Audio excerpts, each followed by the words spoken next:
नमस्कार। आप सभी दर्शकों का मैं सुवर्णा पालीवाल स्वागत करती हूँ। आज हम सभी यहाँ धर्म क्या है विषय वेबिनार के लिए एकत्रित हुए हैं, जहाँ अभिनंदन शर्मा जी हम सभी को धर्म के बारे में कुछ गूढ़ बातें समझाएंगे, जो कि केवल धर्म ग्रंथों को पढ़कर समझ में नहीं आती। ये एक कठिन विषय है, लेकिन हमें आशा है कि अभिनंदन शर्मा जी इसको आसान भाषा और आसान तरीके से हम सभी को समझाएंगे।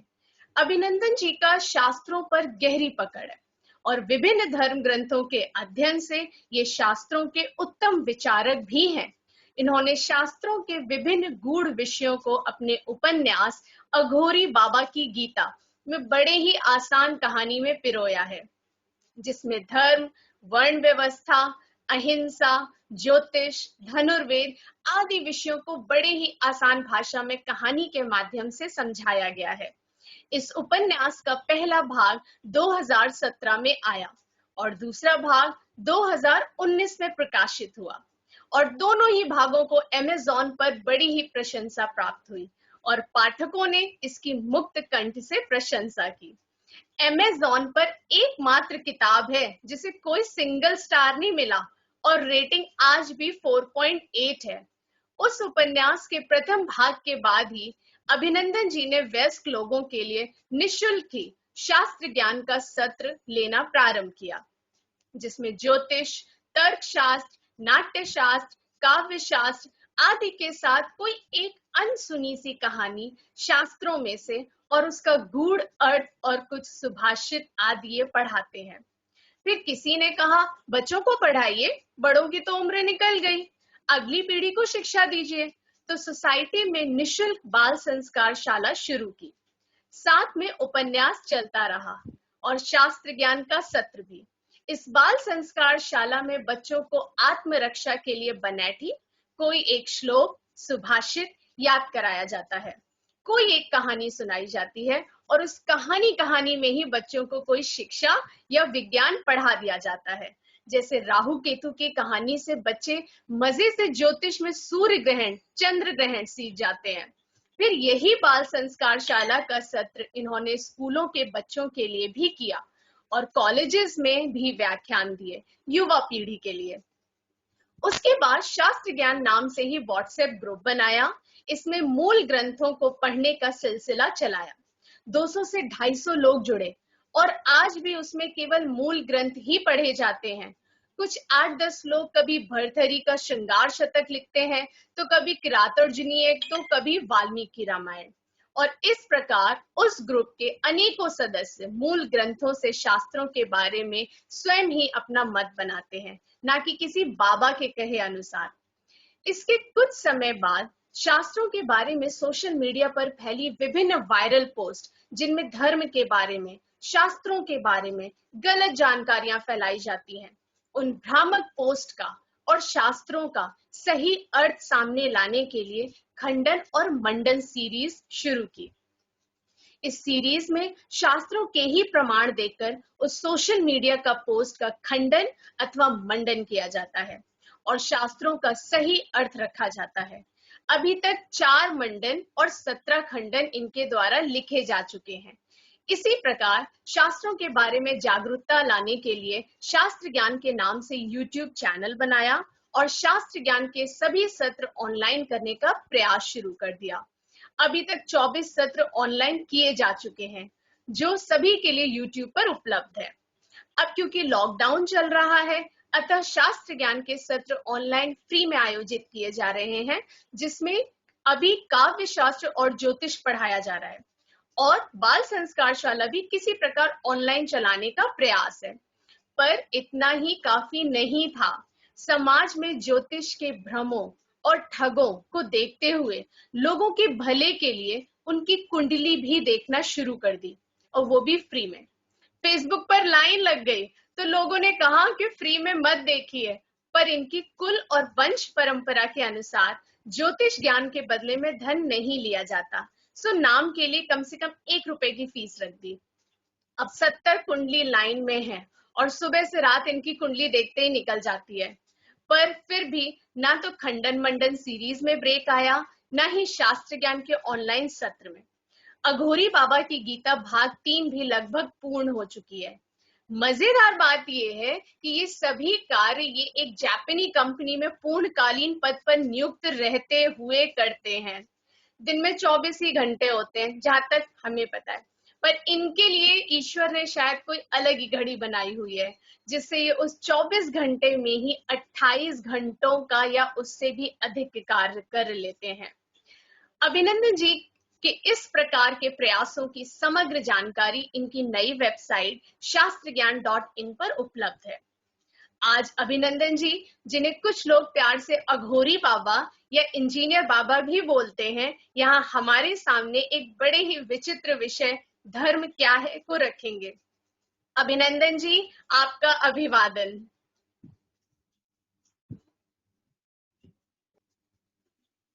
Thank you. तो सबसे पहले आपका धन्यवाद, जो आपने मेरे बारे में इतनी सारी चीजें कही। इतनी सारी चीजों के मैं नहीं समझता कि मैं अभी इतना योग्य हुआ हूँ। शास्त्रों के बारे में जो थोड़ा बहुत मुझे आइडिया है, बस मैं वही जानता हूँ और वही लोगों के साथ शेयर करता हूँ। अभी जो लोग मेरे साथ फर्स्ट टाइम जुड़ रहे हैं, उन लोगों को हो सकता है ऐसा लगता हो कि भाई अभी तो सफेद दाढ़ी भी नहीं हुई है, बाल भी लंबे नहीं हुए हैं।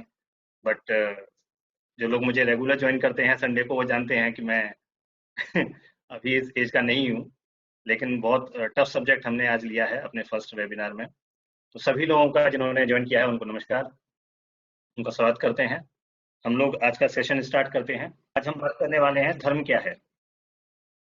धर्म को लेकर के समाज में बड़े ही भ्रम की स्थिति है। सभी लोगों की धर्म की परिभाषाएं अलग अलग हैं। आप कह सकते हैं कि जितने मुंह उतनी बात है। सभी लोगों को लगता है कि जो मेरी परिभाषा है, जो मेरी मान्यता है, वही सही है, और जो दूसरे की परिभाषा है, दूसरे की मान्यता है, वो गलत है। और जब भी ऐसा होता है कि हमें लगता है कि हमारी बात सही है, दूसरे की बात गलत है, वहां पर ना चाहते हुए भी चीजों में वैमनस्यता आ जाती है, द्वेष आ जाता है, और बात अगर बढ़ जाती है तो लड़ाई झगड़े भी हो जाते हैं। सिर्फ किस लिए? क्योंकि धर्म का बारे में सही सही चीजें प्राप्त नहीं है। बहुत सारे ग्रंथों में धर्म के बारे में अलग अलग जगह अलग अलग बातें कही गई हैं। कहीं कहा गया है कि अहिंसा परमो धर्म, कहीं कहा गया है कि दान ही धर्म है, कहीं कहा गया है सत्य ही धर्म है। अलग अलग तरीके की बातें सभी धर्मों में हमें, सभी ग्रंथों में हमको मिलती है, लेकिन उसकी सूक्ष्मता पर हम लोग उतना चिंतन नहीं करते हैं, हम लोग उतना मनन नहीं करते हैं। हम उनमें से किसी भी एक चीज को पकड़ करके समझते हैं कि यही धर्म है। युधिष्ठिर महाभारत में कहते हैं कि धर्म चाकू की नोक की तरीके से महीन है और पहाड़ की जितना भारी है। जो चीज ऐसी हो उसके बारे में किसी एक लाइन में कहना मेरे ख्याल से उतना उचित नहीं हो। धर्म को न समझ पाने की एक वजह स्वार्थ भी है। लोगों के अपने अपने स्वार्थ हैं। लोग नहीं चाहते कि समाज में लोगों को धर्म पता चले। कुछ लोग ऐसा नहीं चाहते। उन्हें पता है कि लोगों को अगर धर्म के बारे में पता चल जाएगा तो जाहिर सी बात है लोगों में वो द्वेष, वो वैमनस्य समाप्त हो जाएगा। इसलिए वो जानबूझ करके नहीं बताना चाहते कि धर्म क्या होता है, और ना आपको वहां तक पहुंचने देना चाहते हैं। यही आज की डेट में धर्म को जानने की आवश्यकता है। हम अगर धर्म को जान जाएंगे, धर्म के बारे में हमें स्पष्टता हो जाएगी, तो जाहिर सी बात है कि द्वेष का अंत हो जाएगा। शास्त्रों में कहा गया है कि शास्त्रों की गूढ़ बातें पात्रों को बतानी चाहिए।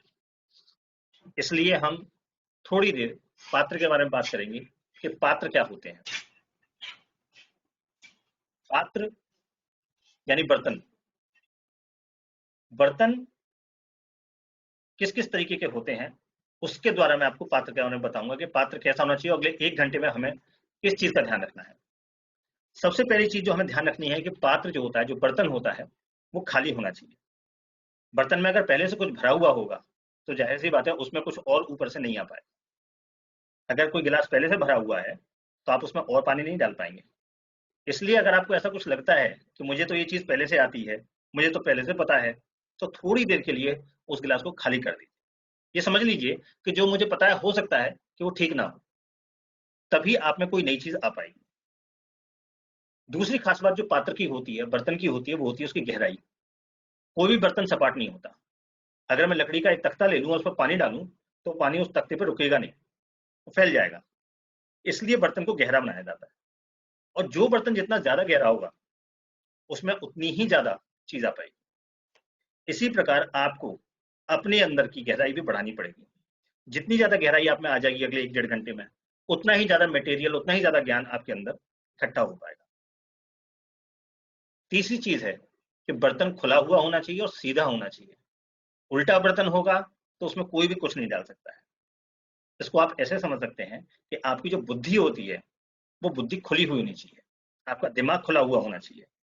अगर आपका सारा ध्यान इस बात पे लगा हुआ है कि अरे इन्होंने ये चीज ऐसे बताई है, इसमें तो ये वाला प्रश्न उठ गया, इसमें तो ये छिद्रान्वेषण है, इसमें तो ये कमी है, तो सारा ध्यान इन्हीं चीजों पर रह जाएगा। इसलिए थोड़ी देर के लिए अपनी बुद्धि को खुला रख लीजिए और सिर्फ देखते जाइए, सुनते जाइए क्या हो रहा है।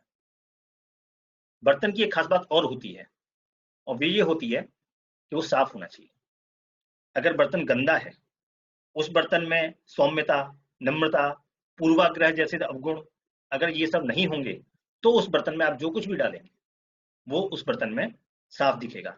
अगर पहले से उसमें गंदगी है, ऊपर से आप कितना भी साफ पानी डाल लीजिए, वो उस पानी बर्तन साफ नहीं रहेगा। इसलिए हमें अपने बर्तन को साफ भी रखना पड़ेगा अगले 1 से 1.5 घंटे के लिए। कृष्ण जी गीता में कहते हैं, श्रद्धावान लभते ज्ञानम। जिसको जिज्ञासा है ज्ञान को प्राप्त करने की, उसको पहले अपने अंदर श्रद्धा लानी पड़ेगी। जिससे भी आपको ज्ञान चाहिए, जिससे भी आप सोचते हैं कि ये मेरे प्रश्नों का उत्तर दे सकता है, उसके प्रति श्रद्धा हमें अवश्य होनी चाहिए। अगर सचिन तेंदुलकर ऐसा सोच लेता कि ये आचरेकर जी मुझे क्या सिखाएंगे, तो खुल जमा 100 इंटरनेशनल मैच नहीं खेले हैं, तो आज वो सचिन तेंदुलकर नहीं होता। कई बार ऐसा होता है कि हम किसी के पास कुछ समझने जाते हैं, वो बात तुरंत समझ में नहीं आती है, देर से समझ में आती है, हो सकता है मेरे समझ में ना आए। कई बार ऐसा होता है पिताजी की कई बातें गलत लगती हैं, पर जब हम उस उम्र में पहुंचते हैं तो हमें वही बातें सही लगने लग जाती है। इसका कारण है कि पहले वो बर्तन छोटा होता है, बाद में उसमें विस्तार आ जाता है। तो हो सकता है अभी कुछ चीजें समझ में नहीं आई, लेकिन श्रद्धा रखें, वो चीज बाद में अवश्य समझ में आएगी। और आखिरी चीज है धैर्य। अगले 1.5 घंटे आप धैर्य धारण करें। धैर्य रहेगा तो चीजें धीरे धीरे समझ में आएंगी। आप नोट्स बनाते जाएं, नोट करते जाएं और धैर्य पूर्वक सुनेंगे, तो मुझे उम्मीद है कि ये 6 गुण होने के बाद जो कुछ भी हम यहाँ डिस्कस करेंगे वो ओपनली बात हो पाएगी। धर्म के बारे में, जैसा कि हमने रजिस्ट्रेशन फॉर्म में सबसे पूछा था कि आपके हिसाब से धर्म क्या है, तो बड़ी अच्छी अच्छी परिभाषाएं धर्म की हमें प्राप्त हुई। जैसे हमें पता चला कि स्वाभाविक आदत का नाम ही धर्म है। किसी ने कहा सबसे बड़ा धर्म मानव सेवा है। किसी ने कहा परहित सरस धर्म नहीं भाई। किसी ने कहा पूरे संसार का एक ही धर्म है और वो है इंसानियत। किसी का इनपुट आया dharma is best method to living life. किसी ने कहा धर्म इज नेचुरल लॉ। किसी ने बताया धर्म एक व्यक्तिगत मामला है, प्रत्येक व्यक्ति का अपना एक अलग धर्म होता है। किसी ने कहा धर्म व्यक्ति को सही पथ पर चलने में सहायक होता है। किसी ने कहा अपने साथ साथ दूसरों के साथ भी अच्छा करना यही धर्म है।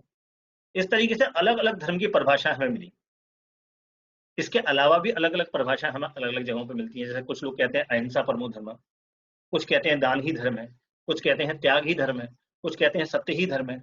इस तरीके जितने मुंह उतनी बातें हमें पता चलती हैं धर्म के बारे में खास करके। लेकिन अगर वहीं मैं बात करूं कि न्यूटन की गति का तीसरा नियम क्या है, तो बड़ी इंटरेस्टिंग फैक्ट है। न्यूटन की गति का तीसरा नियम कि प्रत्येक क्रिया के बराबर तथा उसके विपरीत दिशा में प्रतिक्रिया होती है। ये न्यूटन की लॉ का, न्यूटन लॉ ऑफ मोशन है, तीसरे नंबर। अब अगर आप में से मैं किसी से भी पूछूं तो पहले का उत्तर भी यही होगा, दूसरे का उत्तर भी यही होगा, तीसरे का भी उत्तर यही होगा और चौथे का भी उत्तर यही। कमाल की बात है ना। इसमें सोचने वाली बात यह है कि यहाँ पे जो परिभाषाएं है, आप देखेंगे कि धर्म की परिभाषा सबकी अलग अलग है, लेकिन न्यूटन के नियम की परिभाषा सबकी एक है। 10 लोगों से धर्म के बारे में पूछो तो 10 अलग अलग परिभाषाएं मिलेंगी। सबकी कह सकते हैं कि अपनी अपनी डफली, अपना अपना राग है। फिर आखिर ये भी है कि हमें शास्त्रों का सही सही ज्ञान ना हो, शायद इस वजह से धर्म की सबकी अलग अलग परिभाषाएं हों। सुनी सुनाई बातों पर ही हमने धर्म की एक कोई परिभाषा स्वयं मन से गढ़ ली हो और उसे ही सत्य मानते हो सकता है कि वो परिभाषा धर्म ग्रंथों से मैच भी ना करती हो, पर हमने मान लिया कि ये जो परिभाषा है यही धर्म है। अच्छा, उससे भी मजेदार बात क्या है कि न्यूटन के नियम की जो परिभाषा है वो आपने देखा होगा कुछ अच्छे खासे नंबर्स के शब्द उसमें जुड़े हुए हैं, जबकि धर्म की परिभाषा कुछ लोगों ने या तो एक लाइन में दे दी या किसी किसी ने एक शब्द में ही दे दी कि यही धर्म है। लेकिन क्या धर्म इतनी आसान चीज है कि एक शब्द और एक लाइन में परिभाषित की जा सके? इतना आसान अगर धर्म है तो फिर समाज में इतना भ्रम, इतनी वैमनस्यता क्यों है? क्यों सभी लोग एक साथ धार्मिक नहीं हो जाते जब धर्म इतनी आसान चीज है तो? अच्छा, भारत में न्यूटन के नियम को जानने वाले कितने लोग हैं? मैं समझता हूँ जितने पढ़े लिखे एजुकेटेड लोग होंगे वो लोग न्यूटन के नियम को जानते होंगे। 10%, 15%, 25%, है ना? लेकिन धर्म को मानने वाले कितने लोग हैं?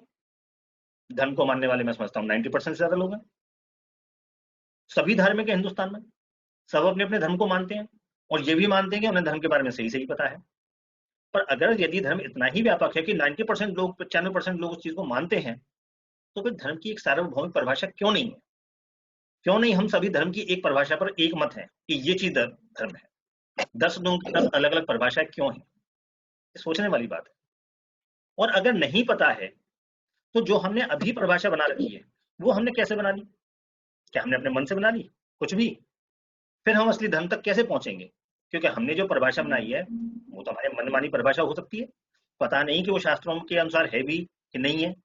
क्या पता धर्म में वो हुई ना, धर्म उसके अलावा ही कोई चीज हो, जो हम मानते आ रहे हो गलत हो सकता है ऐसा, शास्त्रों के विरुद्ध हो, या वैसा कुछ हो ही ना।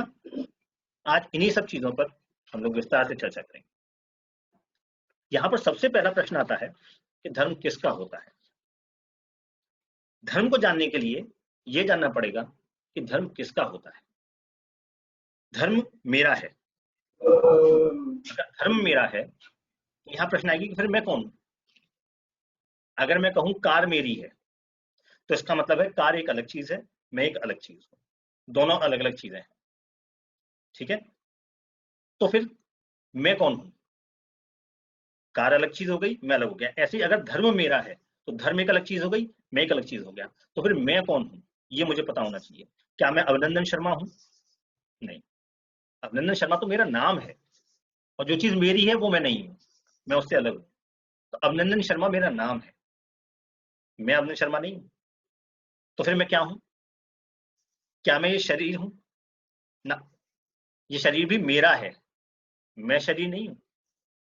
शरीर अलग चीज है, मैं अलग चीज हूं तर्कशास्त्र के हिसाब से। तो फिर मैं कौन हूं?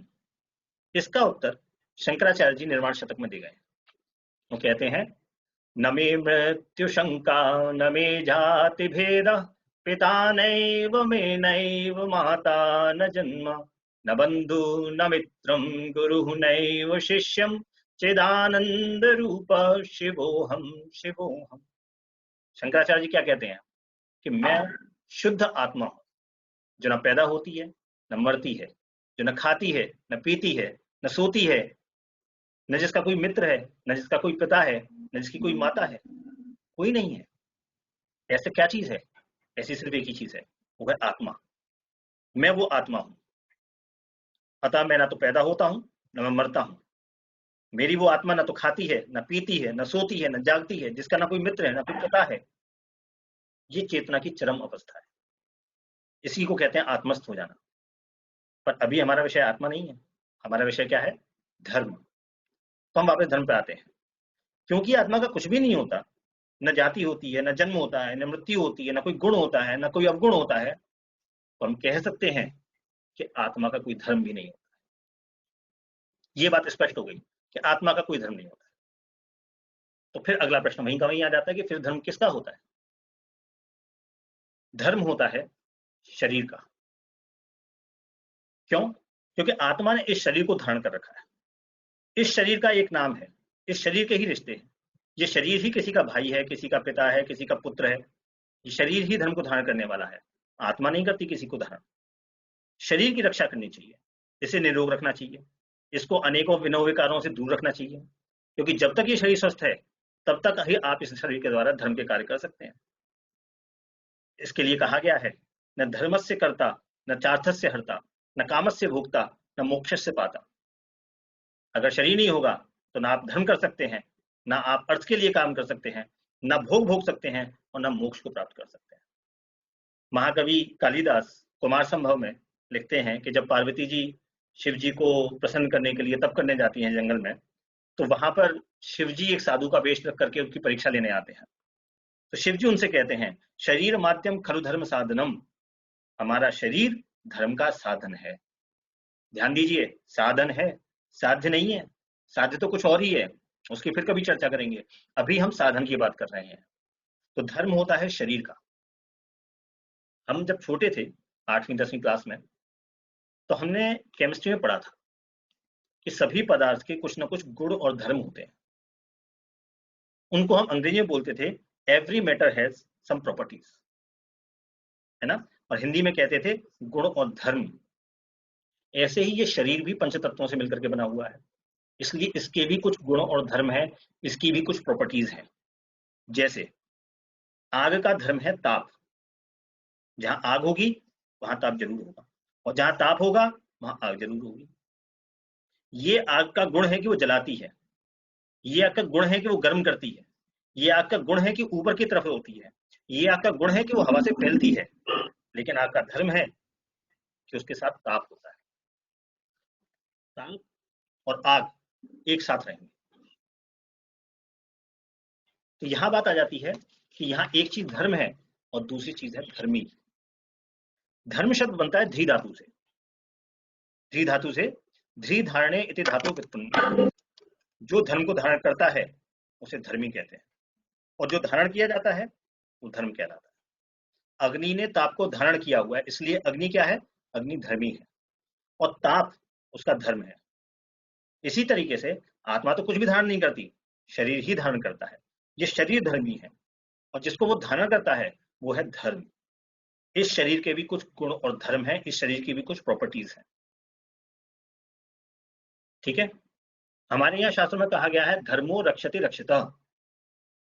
ठीक है, धर्म उसकी रक्षा करता है जो धर्म की रक्षा करते हैं। कैसे? जैसे आग की प्रॉपर्टी है ताप। यदि आप ताप को यानी अग्नि के धर्म को खत्म कर देंगे तो अग्नि भी खत्म हो जाएगी, और अगर आग को खत्म कर देंगे तो उसकी प्रॉपर्टी यानी उसका जो धर्म है, जो उसका ताप है, वो भी समाप्त हो जाएगा। इसी तरीके से इस शरीर से यदि हम धर्म करेंगे तो वो धर्म इस शरीर का, इस धर्मी की रक्षा करेगा, और यदि हम धर्म नहीं करेंगे तो धर्म को खत्म करेंगे तो शरीर भी नष्ट हो जाएगा। आग चाहे कैसी भी हो, दीपक की हो, माचिस की हो, सूरज की हो, ताप उसका धर्म है जो उसके साथ रहता है। इसी तरीके से शरीर कोई भी हो, किसी भी देश का वासी हो, अमेरिका का हो, इंग्लैंड का हो, कनाडा का हो, इंडिया का हो, किसी भी देश का वासी हो, किसी भी रिलीजन को मानने वाला हो, चाहे हिंदी हो, चाहे मुस्लिम हो, चाहे क्रिश्चियन हो, किसी भी रिलीजन को मानने वाला हो, उस शरीर की कुछ खास प्रॉपर्टी रहेंगी, क्योंकि उसके कुछ धर्म होते हैं। धर्म शरीर का होता है। हम कह सकते हैं, हमारा जो पहला निष्कर्ष है कि धर्म यूनिवर्सल है, इसीलिए इसे कहा जाता है सनातन धर्म, जो शाश्वत है। हम यहाँ शरीर के गुणों की बात नहीं करेंगे कि शरीर सुन सकता है, शरीर बोल सकता है ना। हम यहाँ बात करेंगे किसकी? सिर्फ शरीर के धर्म की। तो बात वहां आ जाती है कि सिर्फ धर्म क्या है। धर्म कुल मिलाकर के 3 प्रकार का होता है। पहला प्रकार है स्वधर्म, जैसे आप व्यक्तिगत धर्म भी कह सकते हैं, पारिवारिक धर्म भी कह सकते हैं, सामाजिक धर्म भी कह सकते हैं। दूसरा होता है परधर्म, और तीसरा होता है सनातन धर्म। ये इस प्रकार मैंने धर्म के 3 विभाग किए हैं, और क्यों किए हैं ये मैं आपको आगे बताता हूँ। स्वर्णा जी और आदित्य जी, कुछ लोगों के कमेंट्स आ रहे हैं, वो एक बार आप देख लीजिएगा, मैं शायद नहीं देख पाऊंगा, आप लोग देख लीजिएगा। हाँ तो जी, पहले बात पारिवारिक धर्म की।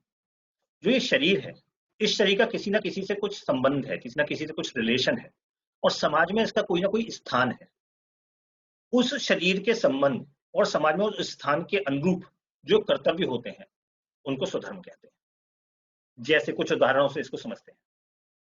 माता पिता का धर्म होता है संतान की शिक्षा देना, संतान का पालन पोषण करना, संतान को अच्छे संस्कार देना। ये माता पिता का धर्म। माता पिता के बारे में कहा गया है, माता शत्रु पिता वैरी येन बालू न पाठिता न शोभते सभा मध्य हंस मध्य बको यथा। यानी वो माता और पिता कैसे हैं? शत्रु के समान है, जो अपनी संतान को उसका पढ़ने की व्यवस्था नहीं करते, उसको शिक्षित नहीं करते हैं। जैसे माता पिता का धर्म है, ऐसे ही पुत्र का भी धर्म है। पुत्र का धर्म है कि माता पिता की सेवा करे, उनका सम्मान करे, माता पिता यदि बूढ़े हो जाएं, रोगी हो जाएं, तो उनके भरण पोषण का ख्याल रखें, कुल की उन्नति के लिए प्रयास करें। ये पुत्र के धर्म है। ऐसे ही पत्नी का धर्म है कि पत्नी पति परायण हो, यानी पति जो कहे वो कार्य करे। बच्चे को संस्कार देने की जिम्मेदारी पत्नी की है, पहला संस्कार माँ ही देती है। परिवार में सामंजस्य पत्नी का धर्म है। पति अगर रोगी भी हो जाए तो भी उसका त्याग न करे, ये पति का धर्म है, पत्नी का धर्म है। जैसे पत्नी के धर्म है, ऐसे ही पति के भी धर्म है। पति पत्नीव्रता होना चाहिए, पत्नी का भरण पोषण उसकी जिम्मेदारी है, आवश्यक वस्तुओं की आपूर्ति ये पति की जिम्मेदारी है, और पत्नी कैसी भी हो, किसी भी रोगावस्था में हो, पति को उसका त्याग नहीं करना, ये पति के धर्म है। ऐसे ही मित्र के धर्म होते हैं। जो उत्तम शिक्षा में सहयोग करे वो मित्र है, जो अवनति से रक्षा करे वो मित्र है, जो कुसंग से बचाए वो मित्र है, और विपत्ति और शोक में साथ देने वाला भी मित्र है। इस तरीके से ये स्वधर्म है। ऐसे ही सामाजिक धर्म भी होते हैं। समाज में हम देखते हैं कि जो शासक होता है उस राजा का या उस शासक का भी धर्म होता है। वो प्रजा के लिए, कल्याण के लिए कार्य करे, ये उसका धर्म है। प्रजा पर कम से कम टैक्स लगाए। टैक्स कैसा होना चाहिए? टैक्स ऐसा होना चाहिए जैसे फूलों में से शहद मधुमक्खी निकालती है, जैसे समुद्र में से भाप के रूप में पानी चला जाता है, पता भी नहीं चलता और भाप भी उड़ जाती है। उस तरीके से टैक्स होना चाहिए कि जनता पे टैक्स रहे और जनता खुशी खुशी उसको दे भी दे और जनता को पता भी ना चले। इस तरीके से टैक्स लगाना चाहिए सरकार। अपराधियों में भय होना चाहिए, ये राजा का धर्म है, राजधर्म है। दंड विधान को शक्तिशाली बनाना चाहिए, ज्ञानियों को सम्मान और उचित पद से विभूषित करना चाहिए, और गुप्तचरों का समुचित प्रयोग करके राज्य की रक्षा करनी चाहिए, ये राजधर्म है। इसी तरीके से क्षत्रिय के भी कुछ धर्म है। क्षत्रियों का धर्म है कि ब्राह्मणों की रक्षा करे, प्रजा की रक्षा करे, अपने लिए शक्ति अर्जित करे, बाहुबल बढ़ाए, विद्वानों का सम्मान करे और समाज को रक्षित रखने में सहयोग दे। ऐसे ही जो व्यवसायी होता है, बिजनेसमैन होता है, उसके भी धर्म है कि व्यवसाय में बेईमानी ना करे, जितना पैसा ले उसके हिसाब से सामान दे और समय से अपना टैक्स दे, ये व्यवसाय का धर्म है। इसी प्रकार से ज्योतिषी और वैद्य का धर्म होता है कि विद्या के बदले कोई शुल्क ना ले। ज्योतिषी और वैद्य जो भी सलाह देते हैं, मशवरा देते हैं, वो पूरा निरीक्षण करके दें, जल्दबाजी ना करें, ये ज्योतिषी और वैद्य का धर्म है। इसी प्रकार ब्राह्मण का भी धर्म होता है। ब्राह्मण का धर्म होता है कि समाज को जागरूक करे, विद्या और ज्ञान का प्रचार प्रसार करे, सामाजिक मूल्यों का रक्षा करे और स्वयं अध्ययन करने वाला होना चाहिए, स्वाध्यायी होना चाहिए। विपन्नता में रहने का अभ्यासी होना चाहिए, जैसे चाणक्य। चाणक्य राजा का गुरु था लेकिन जंगल में रहता था, इसलिए विपन्नता में रहने का अभ्यासी होना चाहिए। उसकी दृष्टि न्याययुक्त दृष्टि होनी चाहिए, शास्त्रों का ज्ञाता होना चाहिए। शासन और सत्ता के अनुचित कार्यों की भर्त्सना ब्राह्मण को करनी चाहिए, और कोई करे या ना करे ब्राह्मण को अवश्य करनी चाहिए, जैसे चाणक्य ने विरोध किया था। और राजदंड से ऊपर धर्मदंड की स्थापना करे, ये ब्राह्मण का धर्म है। इस स्वधर्म को करने से क्या होता है, इसके लिए एक बड़ी मजेदार एक संदर्भ आया है महाभारत में, जहां पर युधिष्ठिर युद्ध के बाद राजा नहीं बनना चाहते। सब लोग उनको समझाते हैं कि आप राजा बनिए, पर युधिष्ठिर साफ मना कर देते हैं कि मैं राजा नहीं बन सकता, मैं जंगल में जाऊंगा और सन्यासी हो जाऊंगा। तो कृष्ण युधिष्ठिर को लेकर के भीष्म पितामह के पास गए। तब युधिष्ठिर जो है, भीष्म पितामह जो है युधिष्ठिर को ज्ञान देते हैं धर्म के बारे में कि धर्म क्या है, और युधिष्ठिर उनके सामने अपनी जिज्ञासा रखते हैं।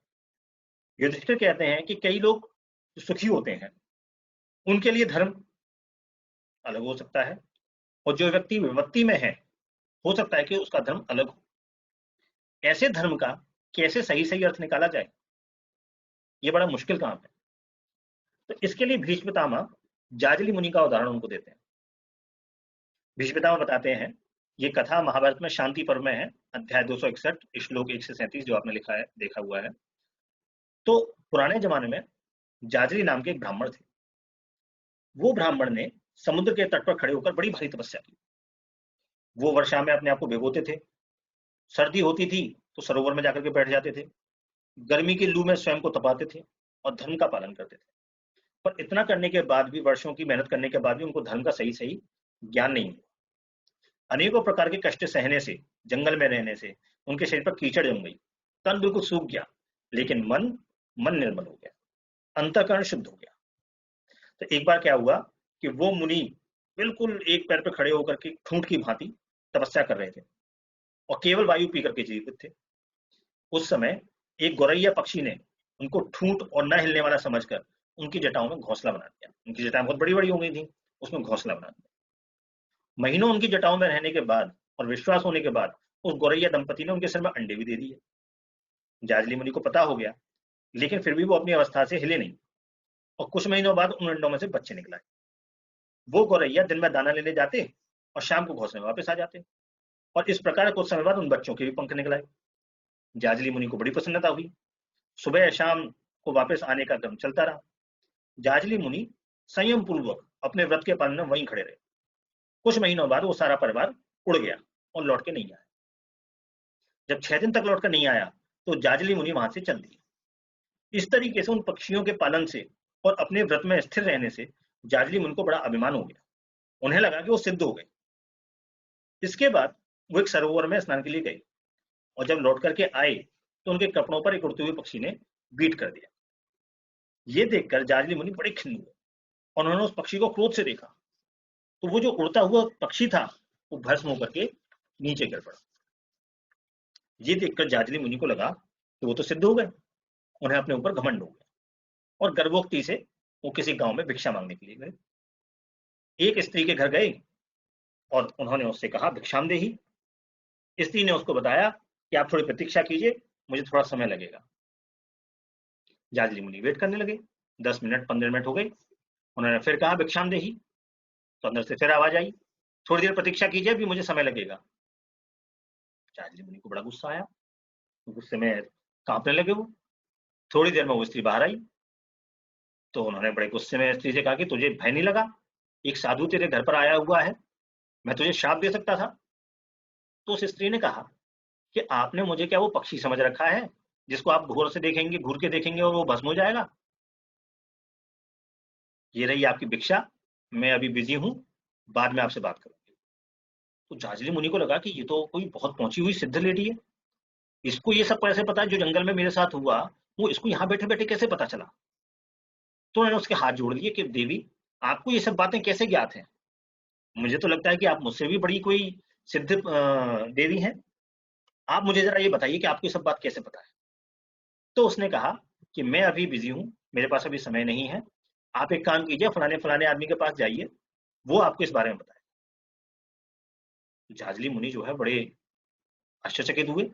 जो एड्रेस उसने बताया था उसी एड्रेस पे पहुंच गए। दरवाजे के पास जाकर के उन्होंने फिर से वही बोला, भिक्षाम देही। अंदर से आवाज आई, थोड़ी देर प्रतीक्षा कीजिए। जाजली मुनि रुक गए।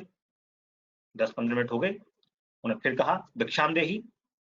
अंदर से फिर वही आवाज आई कि थोड़ी देर प्रतीक्षा कीजिए। जाजली मुनि को बड़ा आश्चर्य हुआ, ये हो क्या रहा है? थोड़ी देर में वो पुरुष बाहर आया और उसने उनको भिक्षा दी। उसने कहा कि जिस स्त्री ने आपको मेरे यहाँ भेजा है, तो अभी तो मेरे पास समय नहीं है, आप एक काम कीजिए, आप तुलाधार वैश्य के पास जाइए, वो आपको सब कुछ सही सही बता देंगे। अब तो जाजली मुनि के समझ में ही नहीं आया कि हो क्या रहा है, इनको कैसे पता कि मैं किसी स्त्री से मिलकर के आया हूँ? उस जमाने में फोन तो होते नहीं थे, तो ये त्रिकालदर्शी है इसका मतलब। इतनी शक्ति तो मेरे पास भी नहीं है जितनी इनके पास है। उन्होंने जो एड्रेस बताया था तुलाधार वैश्य का, वो उन तुलाधार वैश्य के पास पहुंच गए और तुलाधार वैश्य के पास जाकर के बोले कि मुझे आपके बारे में पता चला है। तो तुलाधार वैश्य ने कहा कि आप थोड़ी देर प्रतीक्षा कीजिए, मैं जैसे ही फ्री होता हूँ फिर आपसे बात करता हूँ। तो तुलाधार वैश्य ने जब फ्री हो गए तो उसने कहा कि जी हाँ बताइए, मुझे पता चला कि आपको किसी ने मेरे पास भेजा है ज्ञान के लिए। तो बोले कि मेरी समझ में ये नहीं आ रहा कि मैं इतने वर्षों की तपस्या करके यहाँ आया और मैं देख रहा हूँ कि जो गृहस्थ लोग हैं उनके पास तो मेरे से भी ज्यादा शक्ति है, ये कैसे हुआ? तो तुलाधार वैश्य ने बताया कि जिस स्त्री के पास आप गए थे वो स्त्री पतिव्रता स्त्री थी, वो अपने पति को भोजन करा रही थी, इसलिए वो बाहर निकल के नहीं आई और आपको प्रतीक्षा करने के लिए बोला। उस पतिव्रत धर्म को धारण करने की वजह से उसके पास इतनी शक्ति थी जो आपके पास अभी नहीं है। इसी प्रकार जो दूसरा पुरुष था वो अपने पिता के पैर दबा रहा था, उसके पिता सोने वाले थे, इसलिए वो आपके पास उठ करके नहीं आया, क्योंकि पिता की सेवा कर रहा था। जब पिता सो गए और उसको भली भांति यकीन हो गया कि अब सो गए हैं, तब वो उठ करके आपको भिक्षा देने के लिए। और इसी प्रकार मैं यहाँ पर सामान की बिक्री करता हूँ, सामान बेचता हूँ और अपने धर्म में स्थित रहता हूँ। इसी वजह से हम लोगों के पास ये शक्तियां हैं। तो जाजली मुनि को बड़ा आश्चर्य हुआ कि आप तो यहाँ व्यवसाय कर रहे हैं, लेन देन का काम कर रहे हैं, आपको यहाँ बैठे बैठे ऐसी शक्ति क्या कैसे प्राप्त होगी? आपने ऐसा कौन सा धर्म का काम किया है, वो आप मुझे सही सही बताइए। तो तुलाधर वैश्य ने जाजली को कहा कि जिस धर्म को मैं जानता हूं वो मैं आपको बताता हूं। किसी भी प्राणी के साथ द्रोह न करना पड़े या कम से कम द्रोह में काम चल जाए, ऐसी जीवन वृत्ति होनी चाहिए, ऐसे पैसे कमाना चाहिए, यही उत्तम धर्म है। मैं छोटी बड़ी वस्तुओं को खरीद करके दूसरों को बेचता हूँ, लेकिन मेरे यहाँ मदिरा नहीं बेची जाती। उसे छोड़ करके बाकी जितने पीने योग्य रस हैं उनको खरीद करके मैं यहाँ बेचता हूँ। मैं जब माल बेचता हूँ तो न तो बेईमानी करता हूँ न झूठ बोलता हूँ। हे जाजले, जो सब जीवों का सहृदय होता है और मन वाणी क्रिया के सब कार्यों से दूसरों के हित में लगा रहता है, वही वास्तव में धर्म को जानता है। मैं तो न किसी से अनुरोध करता हूँ न किसी से विरोध करता हूँ, न मेरा किसी से द्वेष है, न मैं किसी से कोई कामना करता हूँ। मेरा समस्त प्राणियों के प्रति संभाव है, यही मेरा व्रत है और यही मेरा नियम है।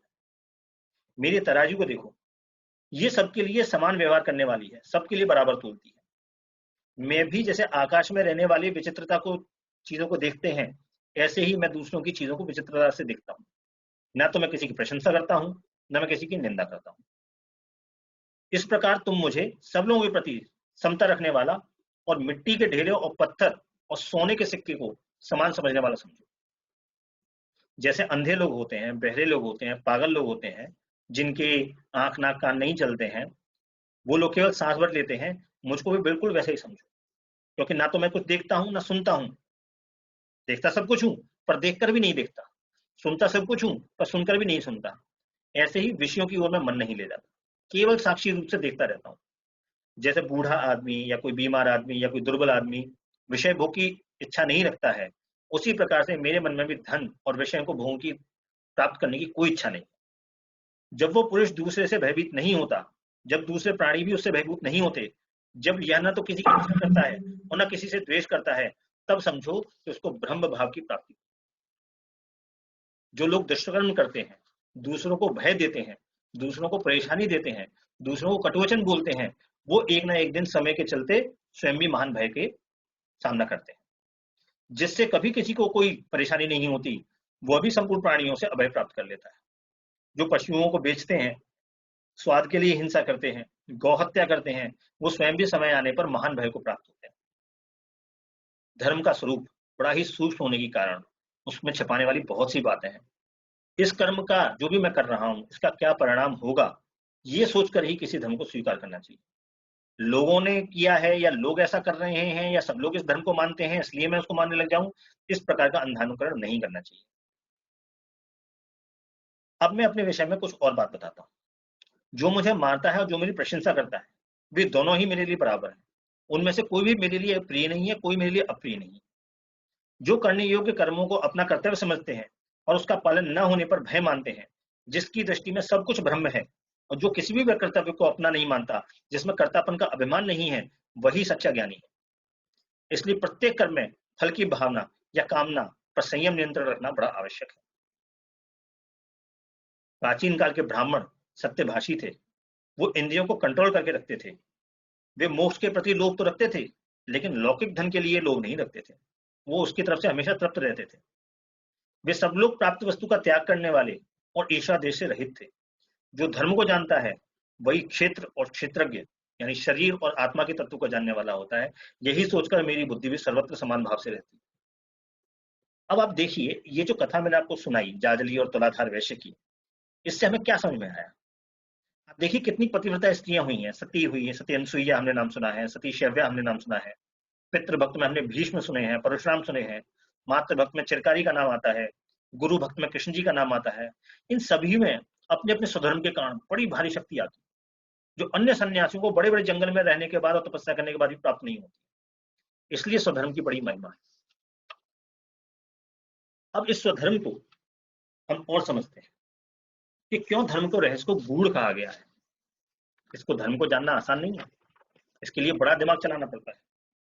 इसमें पहला उदाहरण हम लेते हैं किसी अमीर आदमी का और किसी गरीब आदमी का। मान लीजिए कोई करोड़पति आदमी है, और वो करोड़पति आदमी जो है उसको सड़क पे कोई 1000 रुपए का नोट दिख जाए, क्या सोचेगा? जाहिर सी बात है वो उस 1000 रुपए को उठाने के लिए शायद ना झुके, और हो सकता है कि उसका उसमें कोई इंटरेस्ट भी ना हो, उसको इग्नोर कर दे, देखे ही ना, है ना।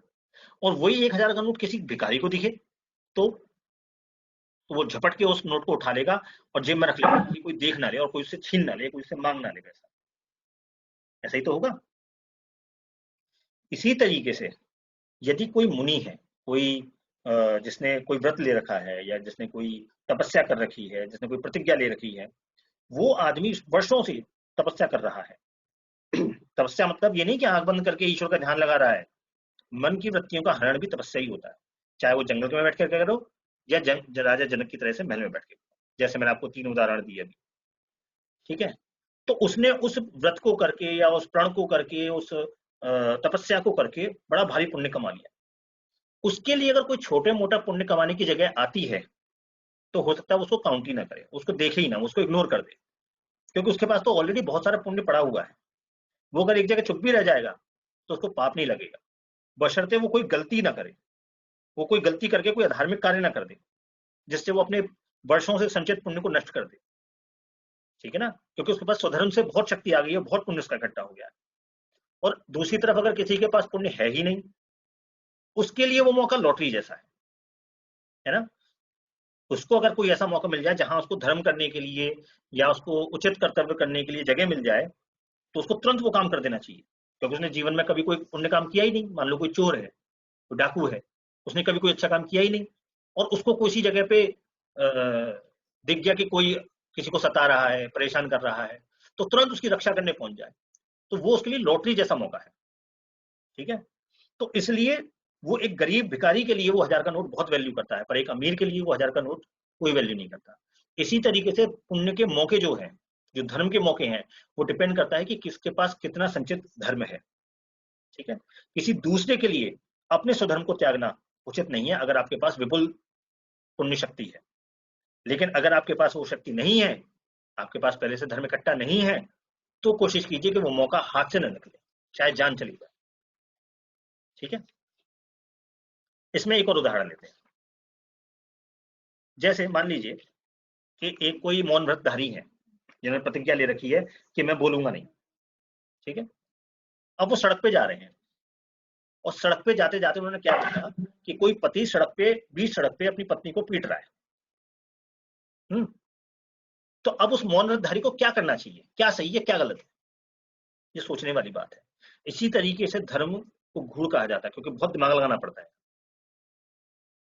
यहाँ पे बहुत आवश्यक होगा, अगर वो सपोज चला जाएगा वहां पे रोकने के लिए, तो जाहिर सी बात है वहां लड़ाई झगड़ा भी होगा, और हो सकता है उसको बोलना भी पड़े। तो उसने जो वर्षों से प्रतिज्ञा कर रखी थी, जो धर्म संचित कर रखा था, वो एक झटके में समाप्त हो जाए। उस स्त्री को बचाने का पुण्य हो सकता है उसे थोड़ा सा मिल जाए, लेकिन जो वर्षों से पुण्य उसने संचित कर रखा था वो समाप्त हो जाए, वो प्रतिज्ञा टूट जाएगी। ठीक है, हमें ये सोचना चाहिए कि ये जो स्त्री को पीट रहा है, ऐसा नहीं है कि ये स्त्री मेरे बचाने से बचेगी। कोई अपने को स्वयं को कर्ता ना माने, कर्तापन का अभाव होना चाहिए। मेरे करने से कोई काम होगा या मैं कोई काम कर सकता हूं, ये नहीं सोचना चाहिए। उसको ये सोचना चाहिए कि ठीक है, ये पति जो इसको मार रहा है, ये अपना फल स्वयं भुगतेगा, मुझे बीच में पड़ने की जरूरत नहीं है। जब द्रौपदी का चीरहरण हुआ तो दुर्योधन को, दुशासन को उस समय किसी ने कुछ नहीं कहा, लेकिन उन सबने अपना फल भुगता। तो कोई जरूरी नहीं है कि उसी समय आप बचाएंगे तो ही वो स्त्री बच पाएगी। ठीक है, तो उस मुनि के लिए ये सोचना ज्यादा जरूरी है कि उसने जो वर्षों से जिस व्रत की प्रतिज्ञा को फॉलो किया है, जो धर्म संचित किया है, उसको बचाना ज्यादा। अगर वो वहां मौन भी रह जाएगा, वहां से नजर न करके चला भी जाएगा, कोई गलत बात नहीं। एक और उदाहरण लेते हैं इसका। कोई सत्यवादी साधु है जो कभी झूठ नहीं बोलते, उनकी झोपड़ी में कोई चोर आकर के घुस गया। ठीक, पीछे पीछे सैनिक आए। अब अगर सत्यवादी साधु ये बता देते हैं कि चोर अंदर है, तो पुलिस उसको पकड़ के ले जाएगी, वो सैनिक उसको पकड़ के ले जाएंगे, उसको फांसी दे देंगे, सूली पे टांग देंगे। लेकिन अगर नहीं बताएगा तो वो सत्यवादी नहीं रह जाएगा और सत्यवादी हो जाएगा। अब साधु को क्या करना चाहिए? जान बचानी चाहिए किसी की या अपनी सत्यवादिता पे खड़ा रहना चाहिए? यहाँ पे भी सोचने वाली बात है कि उसको सत्यवादिता पे खड़ा रहना चाहिए, क्योंकि वो उसका वर्षों की तपस्या है, वो उसका वर्षों का पुण्य है, वर्षों का धर्म है उसका, जो उसको बचा के रखना चाहिए। किसी एक की जान बचा करके हो सकता है वो तुरंत वहां थोड़ा सा फल प्राप्त कर ले धर्म का, लेकिन उससे उसका कुछ भला नहीं होने पाता। इसलिए बड़ा आदमी, जो करोड़पति आदमी होता है, उसके लिए उस 1000 के नोट की कोई वैल्यू नहीं, उसको इग्नोर कर सकता है। ठीक है, ये मैंने आपको कुछ एग्जाम्पल दिए, लेकिन अब इससे भी बड़ा एक एग्जाम्पल लेते हैं, और कठिन एग्जाम्पल लेते हैं। धर्म को सूक्ष्म क्यों कहा जाता है? इसके लिए सबसे बड़ा एग्जाम्पल हमारे सामने हो सकता है भीष्म पितामह का। भीष्म पितामह अपने स्वधर्म में स्थित थे, पितृभक्त थे, वचनों का पालन करने वाले थे और धर्म के मर्म को, उसके तत्व को जानने वाले थे। धर्म की पालन की वजह से ही भीष्म में इतनी शक्ति आई थी कि उन्होंने अपने गुरु परशुराम जी को युद्ध में हरा दिया। पूरे शास्त्रों में किसी को भी उठा करके देख लीजिए, ऐसा उदाहरण आपको शायद ना मिले कि किसी शिष्य ने अपने गुरु को ही हरा दिया हो युद्ध में। ये शक्ति उनमें सिर्फ धर्म के पालन करने की वजह से ही आई। ऐसे ही जब महाभारत का युद्ध हुआ तो भीष्म के स्वधर्म का ही प्रताप था कि कृष्ण जी को उनकी प्रतिज्ञा को पूरा करने के लिए रथ से कूद करके पहिया लेकर के उनकी तरफ दौड़ना पड़ा, क्योंकि भीष्म जी ने प्रतिज्ञा की थी, जो पे हरही न शस्त्र कहाऊं तो लाजो गंगा जननी को शांतनु सुत न कहाऊं। अगर मैंने कृष्ण से हथियार नहीं उठवा दिया तो मैं गंगा की जो मेरी माँ है उनका बेटा नहीं, और कोई मुझे शांतनु का बेटा न कहना। जिस आदमी के लिए कृष्ण जी उसकी बात को पूरा करने के लिए रथ से कूद जाए, सोचिए उसके धर्म में कितनी शक्ति होगी। और उसको कुछ लोग जो शास्त्रों को नहीं जानते हैं, धर्म अधर्म को नहीं समझते हैं, वो लोग कहते हैं कि भीष्म पितामह अधर्मी थे, द्रौपदी के चीरहरण में वो चुप रह गए थे, इसलिए वो अधर्म किया उन्होंने, इसलिए उनको मरना पड़ा। सोचिए, जिसके पास इच्छा मृत्यु का वरदान हो उसको कोई मार सकता था? फिर क्या वजह थी कि द्रौपदी को भीष्म पितामह ने नहीं बचाया? ये सबसे कठिन उदाहरण है। ये उदाहरण पे आप देखेंगे कि बहुत सारे लोग कन्नी काट जाते हैं, बहुत आसानी से बोल देते हैं कि भीष्म ने गलत किया, भीष्म को ऐसा नहीं करना चाहिए, भीष्म को बोलना चाहिए था। लेकिन बात वहीं की वहीं है कि कितनी आपके पास संपत्ति है, ये देखना चाहिए। इस प्रश्न का उत्तर जानने से पहले कि भीष्म ने द्रौपदी को क्यों नहीं बचाया, हम एक एग्जाम्पल और लेते हैं। ये बात है महाभारत के बाद की, जहां अश्वत्थामा और कृपाचार्य जो है युद्ध के बाद आपस में बात कर रहे हैं, और अश्वत्थामा रात में ही पांडवों के कुल का नाश करने का निर्णय ले लेता है, और कृपाचार्य जी उसको समझा रहे हैं कि ये गलत है, अधर्म है, रात में सोते हुए लोगों को नहीं मानना चाहिए। बड़े बड़े उदाहरण देते हैं, उसको बताते हैं कि दुर्योधन ने बड़ों की बात नहीं मानी थी तो उसका ये हश्र हुआ, फिर तुम क्यों अधर्म कर रहे हो, सुबह तक इंतजार कर लो, हम चलेंगे साथ में और भयंकर युद्ध करेंगे। इस पर अश्वत्थामा बड़ा मजेदार जवाब देता है।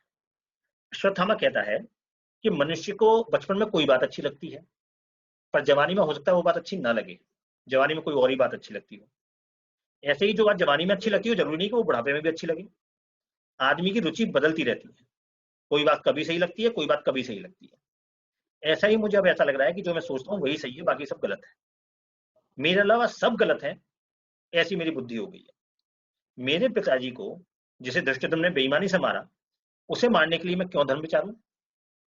उस दुर्योधन की चीखें मेरे कानों में अभी भी हैं, जिसे भीम ने बेईमानी से जांग पर गदा मार करके मार दिया। मुझे तो लगता है कि यही सबसे उपयुक्त समय है, चाहे सही हो या गलत। मुझे तो लगता है कि आज ही रात को ही मुझे सबको मार डालना चाहिए। मुझे आपकी बातें नहीं सुननी है, क्योंकि मुझे उनमें कुछ समझ में नहीं आ रहा। मुझे तो लग रहा है कि जो मैं सोचता हूं वही परम उपयुक्त है। अब आप देखिए, सोचने वाली बात है, भीम के अधर्म का जो फल होगा वो भीम भुगतेगा। धृष्टद्युम्न ने अधर्म से द्रोणाचार्य को मारा, जब उन्होंने हथियार रख दिया, गर्दन काट ली उनकी, तो उसका फल भी धृष्टद्युम्न भुगतेगा। लेकिन उनके अधर्म से प्रेरित होकर के स्वयं अधर्म करना, ये गलत है, ये मूर्खता है। इससे अश्वत्थामा ने अपना पुण्य नष्ट कर लिया। मामा के समझाने से भी वो नहीं माना, उसने अधर्म किया। तो सोचिए, अपने तेज की राशि को और बहुत अधिक जो उसने पुण्य कमाया हुआ था, जो धर्म कमाया हुआ था, उस राशि को दुर्योधन और दुशासन के अधर्म को उनके ही ऊपर छोड़ दिया जाए। तो उसने क्या किया, अपने धर्म को छोड़ दिया एक दूसरों के अधर्म की वजह से। ठीक है, ऐसे ही भीष्म पितामह अगर उस वक्त हथियार उठा लेते तो द्रौपदी को तो बचा लेते, लेकिन फिर पिता को दिया हुआ वचन तोड़ देते। जो वचन उन्होंने दिया था कि मैं सिंहासन के कभी विपरीत नहीं जाऊंगा, वो वचन टूट जाता और इससे उनके स्वधर्म को बड़ी भारी हानि होती। छोटी चीज के लिए बड़ी चीज का त्याग नहीं किया जाता। द्रौपदी को तो बचना ही था, वो सती थी, ये उन्हें पहले से ही ज्ञात था, पर उनके ऐसा करने पर भीम की प्रतिज्ञा भंग हो जाती, उसकी प्रतिज्ञा टूट जाती। ठीक है, और भीम की भी प्रतिज्ञा टूट जाती। उन्होंने कौरवों के अधर्म को उनके ही ऊपर छोड़ दिया, खुद को कर्ता नहीं माना, कर्तापन के अभिमानी नहीं हुए और स्वयं अधर्म करने से बच गए। ठीक है, तो इसी ऐसे ही धर्म अधर्म को बड़ी ही गहराई से सोचना पड़ता है, इसीलिए धर्म को सूक्ष्म कहा गया है। अब आते हैं परधर्म पर। परधर्म के लिए कृष्ण जी भगवत गीता में कहते हैं, श्रेयांस धर्मो विकृण परधर्मस्वनुष्ठिता स्वभाव नियतम कर्म कुर्वन्नाप्नोति किल्बिषम। 18वें अध्याय में 47वां श्लोक है। इसका अर्थ है कि अच्छी तरह से अनुष्ठान किए हुए परधर्म से गुण रहित अपना धर्म श्रेष्ठ है। क्यों? क्योंकि स्वभाव से नियत किए हुए सधर्म को कर्म करता हुआ मनुष्य पाप को प्राप्त नहीं होता है। यानी जो अपने स्वधर्म में स्थित रहता है वो पाप को प्राप्त नहीं होता है। जब युधिष्ठिर भीष्म के पास गए थे धर्म को जानने के लिए, तब युधिष्ठिर ने द्रोणाचार्य का उदाहरण दिया था कि परधर्म में स्थित होने के कारण द्रोणाचार्य उस गति को प्राप्त हुए जिसके वो योग्य नहीं थे। इसलिए नहीं कि वो द्रौपदी के टाइम पे चुप रहे, ये भी एक गलत अर्थ निकाला जाता है। वो ब्राह्मण थे, लेकिन उनका जो आचरण था वो क्षत्रियोचित था। वो द्रुपद का बदले की भावना से द्रुपद पर उन्होंने हमला किया। कौरवों के द्वारा जो धन दिया जाता था उससे पोषित होने की वजह से उन्होंने कौरवों की तरफ से युद्ध लड़ा। ठीक है, इस तरीके से वो ब्राह्मण धर्म से च्युत हो गए और परधर्म में पड़ गए। इस प्रकार सभी को अपने धर्म में ही स्थित रहना चाहिए, ऐसा श्री कृष्ण कहते हैं। ठीक है, इसको इनडायरेक्टली हम आम भाषा में कह देते हैं, जाका काम उसी को साजे और करे तो डंडा बाजे, है ना। तो अब आगे चलते हैं। हमने दो चीज समझ ली। तीसरा है कि धर्म की परिभाषा क्या है, सनातन धर्म क्या चीज है ना। यहां भी हम महाभारत को ही देखते हैं। महाभारत में बहुत सारी जगहों पर धर्म के बारे में बहुत सारी बातें हैं, जिनमें से एक बात आती है कि धरती पर आत्मा की यात्रा के लिए महर्षियों ने यहाँ पे धर्म की मर्यादा स्थापित की। धर्म का पालन करने से आगे चलकर इस लोक और परलोक में सुख मिलता है। ठीक है, पापी मनुष्य धर्म का आश्रय न लेने से, पाप करने से उस दुख स्वरूप फल का भागी होते हैं। चोर के घर में चोरी हो जाए तो वो पुलिस के पास जाना तो चाहता है, लेकिन पुलिस सबसे पहले पूछेगी भाई तेरे पास ये आया कहां से, इसलिए जा नहीं पाता। तो जो आदमी सत्यवादी होता है उसको इस बात का कोई डर नहीं होता, उसको पुलिस का, राजा का, किसी का कोई डर नहीं होता। सत्य से ही लोगों में आपस में विश्वास होता है, सत्य की ही शपथ खाकर के लोग आपस में व्यवहार करते हैं। अगर ये सत्य ही ना हो तो लोग आपस में लड़ मरे, खत्म हो जाए। इसलिए सत्य धर्म है, ऐसा महाभारत कहती है। एक और बात कहती है कि धार्मिक व्यक्ति निर्भीक होता है, निर्भय होता है, उसे डर नहीं लगता किसी से, वो अपने कर्म पर ही विश्वास रखता है। लेकिन चोर जो चोरी करता है, वो जब किसी गांव में चोरी करने के लिए घुसता है तो हिरण की तरह से डरता रहता है और दूसरों को भी चोर समझता है। इसलिए अपने आचार और विचार शुद्ध रखने चाहिए, यही धर्म है। ये भी धर्म के बारे में लिखा हुआ है। इसके आगे ही महाभारत में कहा गया है कि कुछ लोग दान को धर्म नहीं समझते, लेकिन जब दुर्भाग्य से वो लोग सड़क पर आ जाते हैं, भिखारी हो जाते हैं, तो समझते हैं कि कोई उन्हें दान ही दे दे, तब वो दान को बड़ा मानते हैं।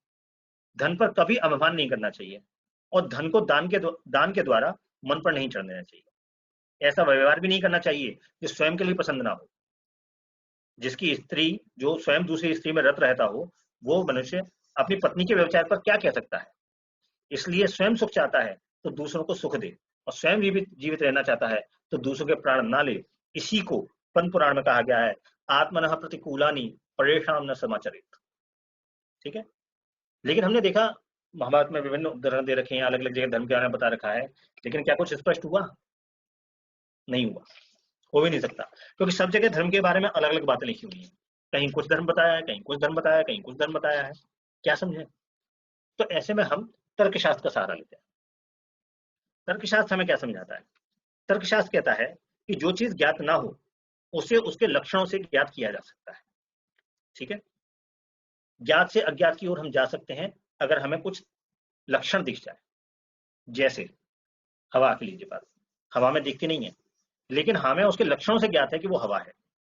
पत्ते उड़ते हैं, फसल लहलाती है, धूल उड़ती है। क्यों? क्योंकि हवा बहती है, जैसे नदी बहती है, कहीं तेज कहीं धीमी।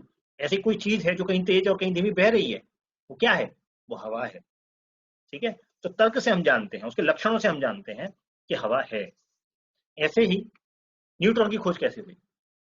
जब वैज्ञानिकों ने देखा कि इलेक्ट्रॉन और प्रोटॉन का वेट एटॉमिक वेट से कम है, एटॉमिक वेट ज्यादा है और इलेक्ट्रॉन प्रोटॉन का वेट कम है, तो उन्होंने देखा कि कोई तीसरी चीज भी है जिसकी वजह से वेट बढ़ रहा है, पर उस पर कोई आवेश नहीं है, कोई चार्ज नहीं है।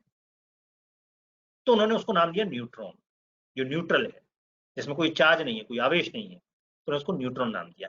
कैसे? उन्होंने देखा तो था नहीं न्यूट्रॉन, तो न्यूट्रॉन उन्होंने नाम दिया इसलिए क्योंकि उनको लक्षण पता चले, यहाँ कुछ है जो भारी है, इसमें वेट है। ठीक है, इसी तरीके से तर्क और लक्षणों से हम समझ सकते हैं कि धर्म क्या है। हम उसी के आधार पर आगे बात करें। लेकिन आगे विचार करने से पहले हमें समझना चाहिए कि धर्म और रिलीजन, जिसको हम प्राय एक जैसे ही समझते हैं, क्या वो एक ही चीज है? क्या ईसा मसीह क्रिश्चियन थे? अगर ईसा मसीह क्रिश्चियन नहीं थे तो उनसे पहले के लोगों का क्या धर्म था?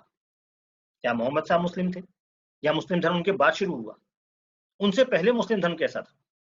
बुद्ध से पहले बौद्ध धर्म कैसा था भी या नहीं था?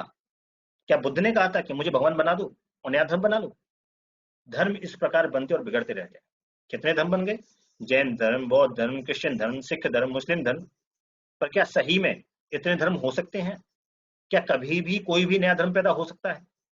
अगर उस धर्म से सबका भला हो सकता होता तो हो क्यों नहीं रहा? इतने सारे धर्म है, सबको मानने वाले हैं, पर समाज में दिखता क्यों नहीं है वो एक रास्ता? कहीं धर्म कुछ और ही तो नहीं है और हम किसी और ही चीज के पीछे भागे जा रहे हो? बुद्ध में ऐसा क्या था कि हमने उनको भगवान बना लिया? गुरु नानक जी में ऐसी क्या बात थी कि वो भगवान हो गए? मोहम्मद साहिब या ईसा मसीह में वो क्या था जो हम सब अपने अंदर नहीं ला पा रहे हैं?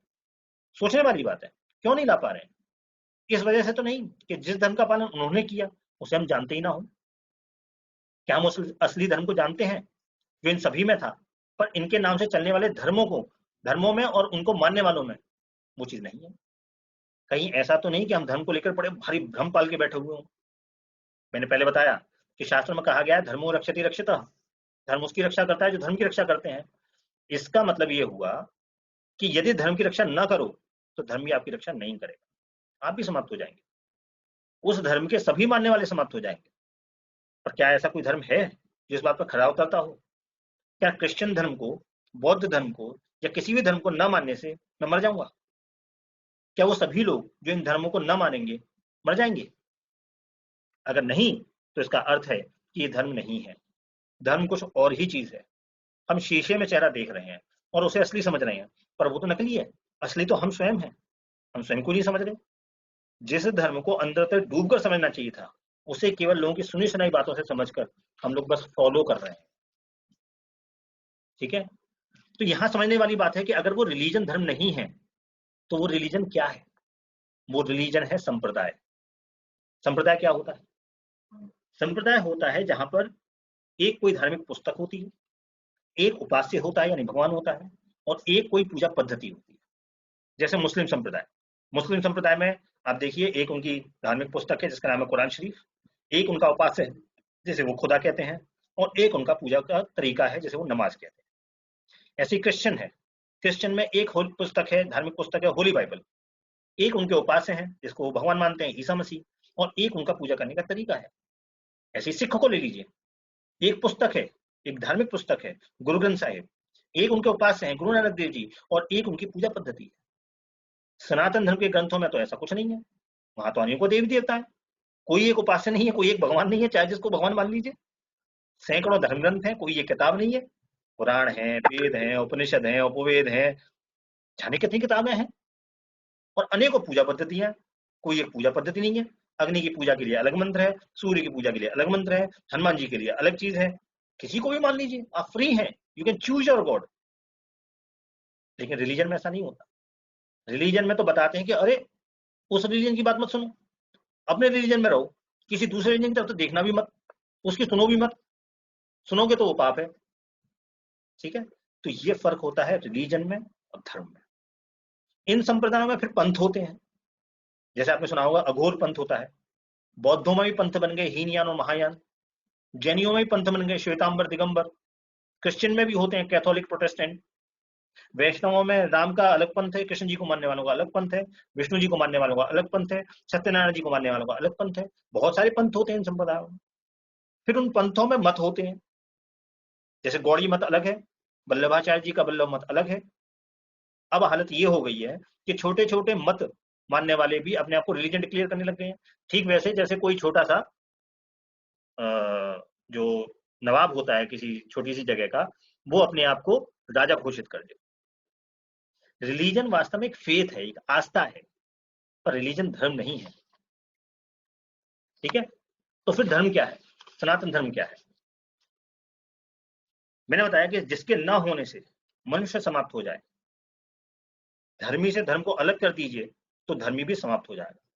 अगर शरीर से उसके धर्म को अलग कर देंगे तो शरीर भी नष्ट हो जाएगा। और अगर ऐसा नहीं हो रहा है तो वो धर्म नहीं है, वो कुछ और हो सकता है। आप उसे कुछ भी नाम दे दीजिए, आप उसे रिलीजन कह सकते हैं, आप उसे मत कह सकते हैं, आप उसे पंथ कह लीजिए, वो कुछ भी हो सकता है, पर धर्म नहीं हो सकता। धर्म के नष्ट होने से तो धर्मी का नष्ट होना तय है। तो ये जानना आवश्यक है कि वो सनातन धर्म आखिर है क्या। यहाँ पे हमारा जो सबसे पुराना बायोलॉज है उसको हम देखते हैं मनुस्मृति। मनुस्मृति में कहा गया है कि धर्म के 10 लक्षण बताए गए। मैंने कहा था कि तर्क से हम, लक्षणों से हम समझेंगे कि धर्म क्या है। तो मनुस्मृति कहती है, धृति क्षमा तमोस्तेयम शौचमिंद्रिय निग्रह धीर विद्या सत्यम क्रोधो दशकम धर्म लक्षणम। यानी धृति, क्षमा, दम, आस्तेय, शौच, इंद्रिय निग्रह, धी, विद्या, सत्य और अक्रोध, ये धर्म के 10 लक्षण हैं। तर्कशास्त्र में पता है कि लक्षणों से हम धर्म के बारे में जान सकते हैं, भले ही वो हमें दिखाई ना देता हो, भले ही हमें उसके बारे में पता ना हो। और अब इसी तर्क से, अब इसी लक्षणों से हम धर्म को समझेंगे कि वो सनातन धर्म क्या है, जिसके न होने से मनुष्य समाप्त हो जाएगा। सबसे पहला लक्षण जो धर्म में दिया हुआ है, धर्म के लक्षणों में दिया हुआ है, वो है धृति, यानी धैर्य, पेशेंस। ये सब में होती है, चाहे वो किसी भी देश का आदमी हो, गोरा हो, काला हो, ठिगना हो, लंबा हो, हिंदू हो, क्रिश्चियन हो, मुस्लिम हो, कोई भी हो, ये प्रॉपर्टी सबके अंदर है। पर अब धीरे धीरे हम इसको समाप्त करते जा रहे हैं। ये जो धर्म शब्द है, धर्म शब्द बना है धी धातु से, ऐसे ही धी धातु से धृति शब्द भी बना हुआ है। तो धर्म का पहला लक्षण है धैर्य। जिसमें जितना ज्यादा धैर्य होगा वो उतना ही अधिक धार्मिक है।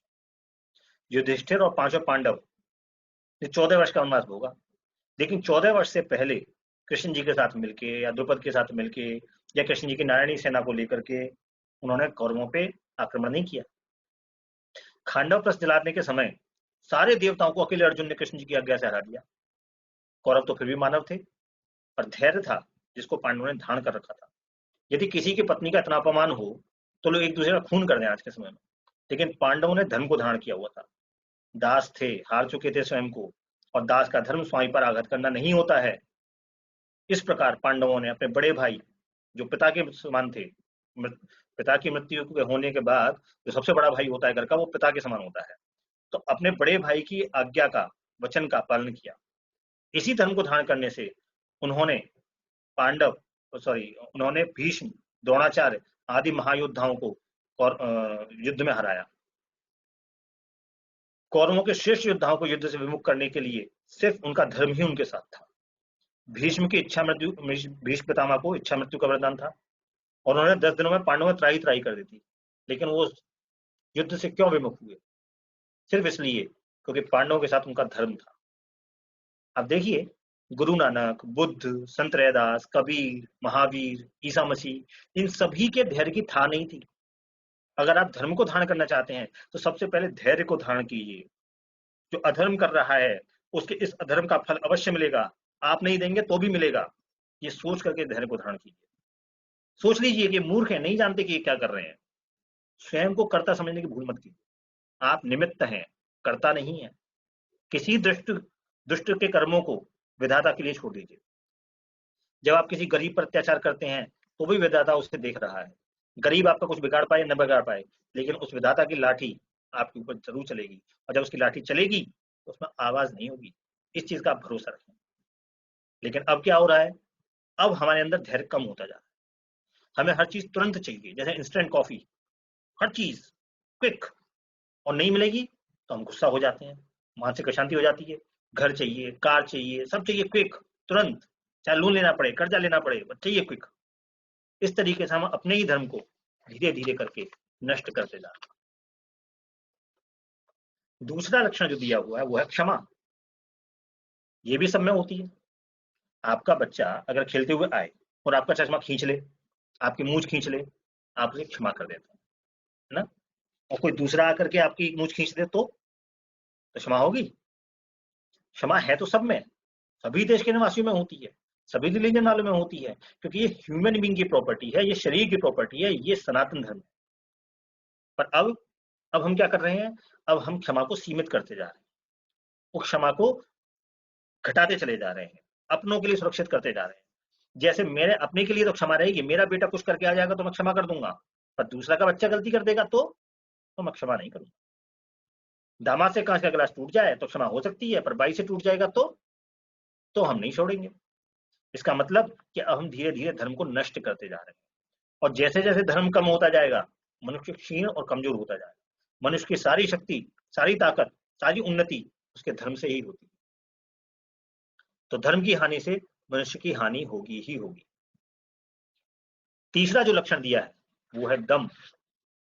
दम यानी दमन करना, स्वयं को कंट्रोल करना, स्वयं की इच्छाओं को मारना, या कह सकते हैं कि सेल्फ डिसिप्लिन होना। हम तय कर लें कि हमें इस प्रकार से चलना है, इस प्रकार से जीना है, दैट इज दमन। लेकिन अब हम क्या कर रहे हैं, अब हमें डिसिप्लिन में तो रहना ही नहीं है, हम तो मर्यादाओं को तोड़ने में विश्वास रखते हैं। अब डिसिप्लिन को रखने के लिए पुलिस रखनी पड़ती है। पहले स्वयं का ही स्वयं के ऊपर कंट्रोल होता था, हम स्वयं ही खुद की पुलिस हुआ करते थे। भूखे मर जाएंगे पर चोरी नहीं करेंगे, भीख नहीं मांगेंगे, झूठ नहीं बोलेंगे, चाहे दो कम पैसे कम मिले, लेकिन बेईमानी करके घर से पैसे नहीं लेके आएंगे। ये स्वयं का स्वयं के लिए कंट्रोल होता था, स्वयं की स्वयं के लिए मर्यादा होती थी। लेकिन अब मनुष्य स्वयं की मर्यादाओं को तोड़ता जा रहा है, स्वयं को काबू में नहीं रख पाता, ऊपर से धैर्य भी कम हो गया, तो लड़ाई झगड़े पहले से बहुत ज्यादा होते हैं, और फिर हमें पुलिस की जरूरत पड़ती है कंट्रोल करने के लिए। इसलिए दमन हमारा अपने ऊपर दम कम होता जा रहा है। जो चौथा लक्षण उन्होंने बताया है, चौथा है आस्तेय। आस्तेय यानी बाहर से और भीतर से एक जैसा रहना, पर हम इसको भी समाप्त करते जा रहे हैं। अब तो बाहर से भीतर में जितना अंतर ले आए उतने ही चतुर कहलाते हैं, उतने ही सभ्य कहलाते हैं, उतने ही डिप्लोमेट कहलाते हैं। सभ्यता का एक ही अर्थ बच गया है कि आप जितनी हो सके अपनी असलियत छुपाइए, ये सभ्य है। सभ्यता शब्द बना है सभा से।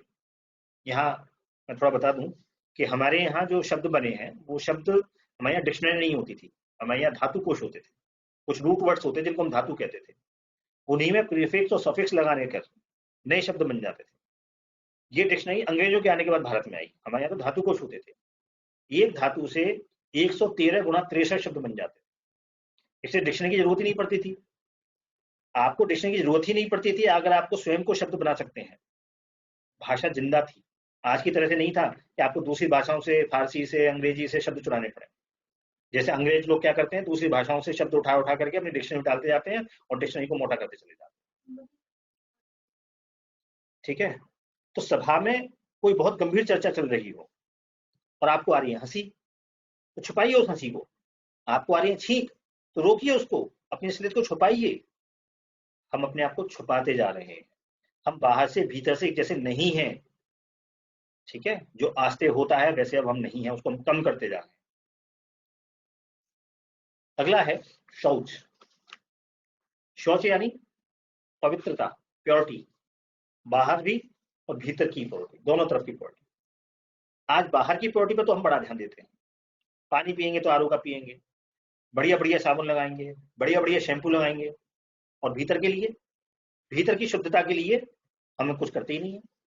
इस शरीर की प्योरिटी पर तो इतना ध्यान दे रहे हैं, पर भीतर जो कचरा इकट्ठा होता जा रहा है, जो वासनाएं इकट्ठी होती जा रही हैं, जो द्वेष पैदा होता जा रहा है, उसके लिए हम कौन सा साबुन यूज करते हैं, उसके लिए कौन सा शैम्पू लगाते हैं, उसकी तरफ हमारा कोई ध्यान नहीं है।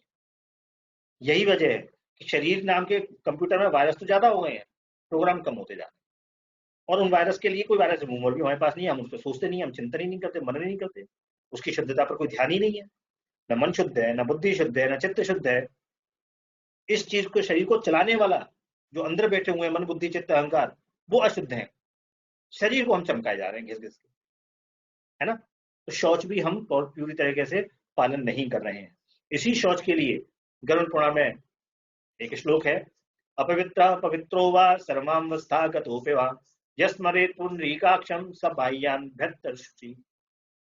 स बाह्या बाहर से, अभ्यंतर भीतर से, शुचि यानी शुद्धता पवित्रता, इसका ध्यान रखना है। बाहर भीतर दोनों का ध्यान रखना है, वो है शौच। लेकिन अब हम भीतर की शुद्धता पे ध्यान नहीं दे रहे हैं, इसलिए हम धर्म को धीरे धीरे छोड़ रहे हैं, कमजोर होते जा रहे हैं। छठा लक्षण बताया है इंद्रिय निग्रह। इंद्रियां हम सभी को पता है 10 इंद्रियां होती हैं, 5 कर्म इंद्रियां होती हैं, 5 ज्ञानेंद्रियां होती हैं। तो जो ज्ञानेंद्रियां हैं, जो बाहर से चीजों को हमारे अंदर तक पहुंचाती हैं, जैसे नाक है, कान है, आंख है, जीभ है, त्वचा है, इन्हीं से 5 चीजों से हमें बाकी चीजों का ज्ञान होता है। इनमें सबसे अधिक सेंसिटिव और चंचल इंद्रिय है आंख, वो सोते में भी चलती है, ठीक है। और ऐसे ही जो कर्मेंद्रियां हैं, कर्मेंद्रियों में भी सबसे जो चंचल इंद्रिय है वो है सेक्स ऑर्गन। इस पर और आंख पर अगर हमने कंट्रोल कर लिया तो मानिए कि हमने सारी इंद्रियों पर कंट्रोल कर लिया, यही सबसे अधिक चंचल है। इन इंद्रियों पर थोड़ा या बहुत कंट्रोल सब करते हैं, चाहे किसी भी रिलीजन के मानने वाले, किसी भी देश के वासी हो, नियंत्रित तो करते हैं। अपनी हर इंद्रिय को हम नियंत्रित तो करते हैं, थोड़ा या बहुत। मान लीजिए आप गंगा जी पर नहा रहे हो, गंगा जी पर कोई स्त्री जो है कपड़े चेंज कर रही हो, तो आप अपनी नजर घटा लेते हैं वहां से, ये नियंत्रण है। बेटी की तरफ भी जब नजरें करते हैं तो उसमें नियंत्रण होता है, इसलिए इंद्रिय निग्रह तो हम करते हैं। हाँ, अब बस वो कम होता जा रहा है। सोचिए आप, आज से 50 साल पहले क्या होता था। 50 साल पहले मूवीज में किस नहीं दिखाते थे, फूलों को एक दूसरे पे झुका देते थे। गले मिलने का कोई सीन होता था तो माँ बाप बच्चों को किचन में सामान लेने भेज देते थे। फिर धीरे धीरे किस दिखाने लगे, फिर लिप किस दिखाने लगे, फिर बेड में आदमी औरत को दिखाने लगे बेडशीट में ढक करके, और अब तो सब कुछ दिखा देते हैं। क्या ये इंद्रियों को अमर्यादित करने की ओर कदम है। बच्चों को सभी प्रकार का मटेरियल ऑनलाइन उपलब्ध है, कहां से सीखेंगे वो इंद्रिय निग्रह। गुरुकुल तो होते नहीं है सिखाने के लिए, इंटरनेट है सब कुछ सिखाने के लिए।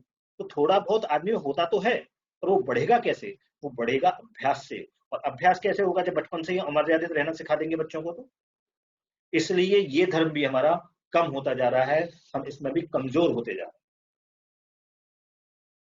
सातवां है धी। सातवां लक्षण है धी। धी यानी समझ, कॉग्निजेंस जिसे हम बोलते हैं। इसी समझ की वजह से मनुष्य में और जानवर में अंतर होता है। यही एक प्रॉपर्टी है जो आदमी को जानवरों से अलग करती है। जानवरों में वैसी बुद्धि नहीं होती जैसी आदमियों में होती है, मनुष्यों में होती है।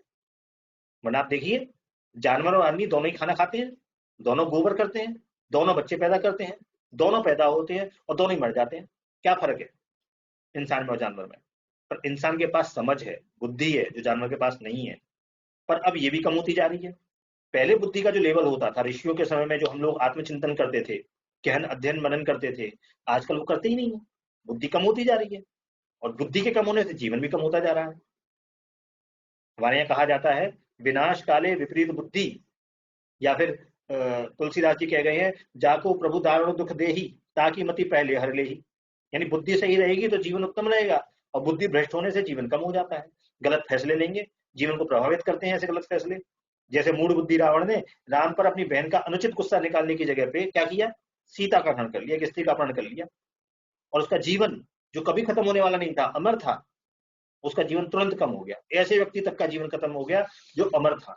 तो हमारी और आपकी तो हैसियत ही क्या है। इसलिए धी होना, धी को धारण करना बहुत जरूरी है। आठवां लक्षण बताया गया है विद्या। विद्या यानी किसी सब्जेक्ट की नॉलेज। लेकिन आजकल लोग विद्या और ज्ञान को एक जैसा समझ लेते हैं। वो समझते हैं कि विद्या और ज्ञान एक ही बात है, लेकिन विद्या और ज्ञान एक बात नहीं है। विद्या अलग चीज है, ज्ञान अलग चीज है। विद्या ट्रांसफरेबल प्रॉपर्टी है, और ज्ञान ट्रांसफरेबल प्रॉपर्टी नहीं है। ज्ञान कोई किसी को नहीं दे सकता, कोई गुरु किसी को ज्ञान नहीं दे सकता। विद्या दे सकता है। इसीलिए हमारे आसपास विद्यालय होते हैं, ज्ञानालय नहीं होते हैं, क्योंकि ज्ञान नहीं दिया जा सकता किसी को, ज्ञान तो अपने अंदर से आता है। विद्या लेकर आप अलग अलग कार्य करने में दक्षता प्राप्त कर सकते हैं। जैसे बड़ी गिरी की विद्या लेंगे तो लकड़ी का काम अच्छे से कर पाएंगे, बाल काटने की विद्या लेंगे तो बाल काटने में दक्ष हो जाएंगे, सिविल इंजीनियरिंग का काम कर लेंगे तो सिविल का काम अच्छे से कर पाएंगे, है ना। तो जिस सब्जेक्ट की नॉलेज आपको दी जाएगी वो विद्या है, यही स्कूलों और कॉलेजों में सिखाई जाती है। पर जिस चीज की विद्या लेंगे केवल उतना ही कार्य कर पाएंगे। सिविल इंजीनियर वाले से आप नहीं एक्सपेक्ट कर सकते कि वो मैकेनिकल इंजीनियरिंग का काम कर लेगा या इलेक्ट्रिकल इंजीनियरिंग का काम कर लेगा। तो विद्या जो है वो 3 प्रकार से सीखी जा सकती है, 3 प्रकार से प्राप्त की जा सकती है। पहला है धन देकर, जैसे द्रोणाचार्य धन लेकर के कौरवों को और पांडवों को विद्या देते थे, तो पहला तरीका है धन देकर।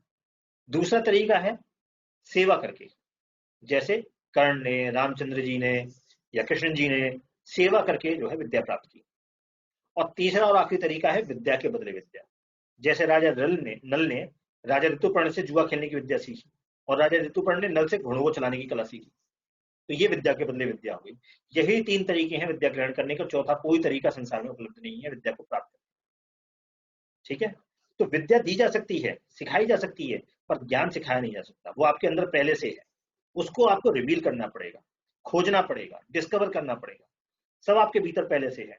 इस दुनिया में जो कुछ भी है उसकी जानकारी आपके अंदर पहले से है, आपको बस जानने की जरूरत है। जान इसलिए नहीं पाते क्योंकि वायरस घुसे पड़े हैं भीतर। गुरु क्या करता है?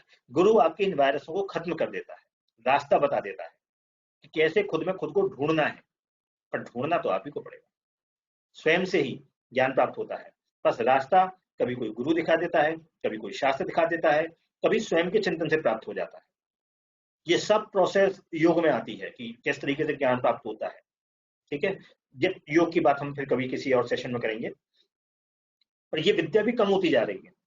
पहले लोग अनेकों प्रकार की विद्याएं प्राप्त करते थे, गुरुकुल में जाते थे तो 25 साल तक गुरुकुल में ही रहते थे, अनेकों विद्या सीखते थे, कढ़ाई सीखते थे, बुनाई सीखते थे, लकड़ी का काम सीखते थे, वास्तुशास्त्र सीखते थे, ज्योतिष सीखते थे, योग सीखते थे, आयुर्वेद सीखते थे, औषधियों का ज्ञान लेते थे, छंदों का ज्ञान लेते थे, नृत्य सीखते थे, संगीत सीखते थे, बहुत सी चीज सीखते थे जो जीवन में उपयोगी थी।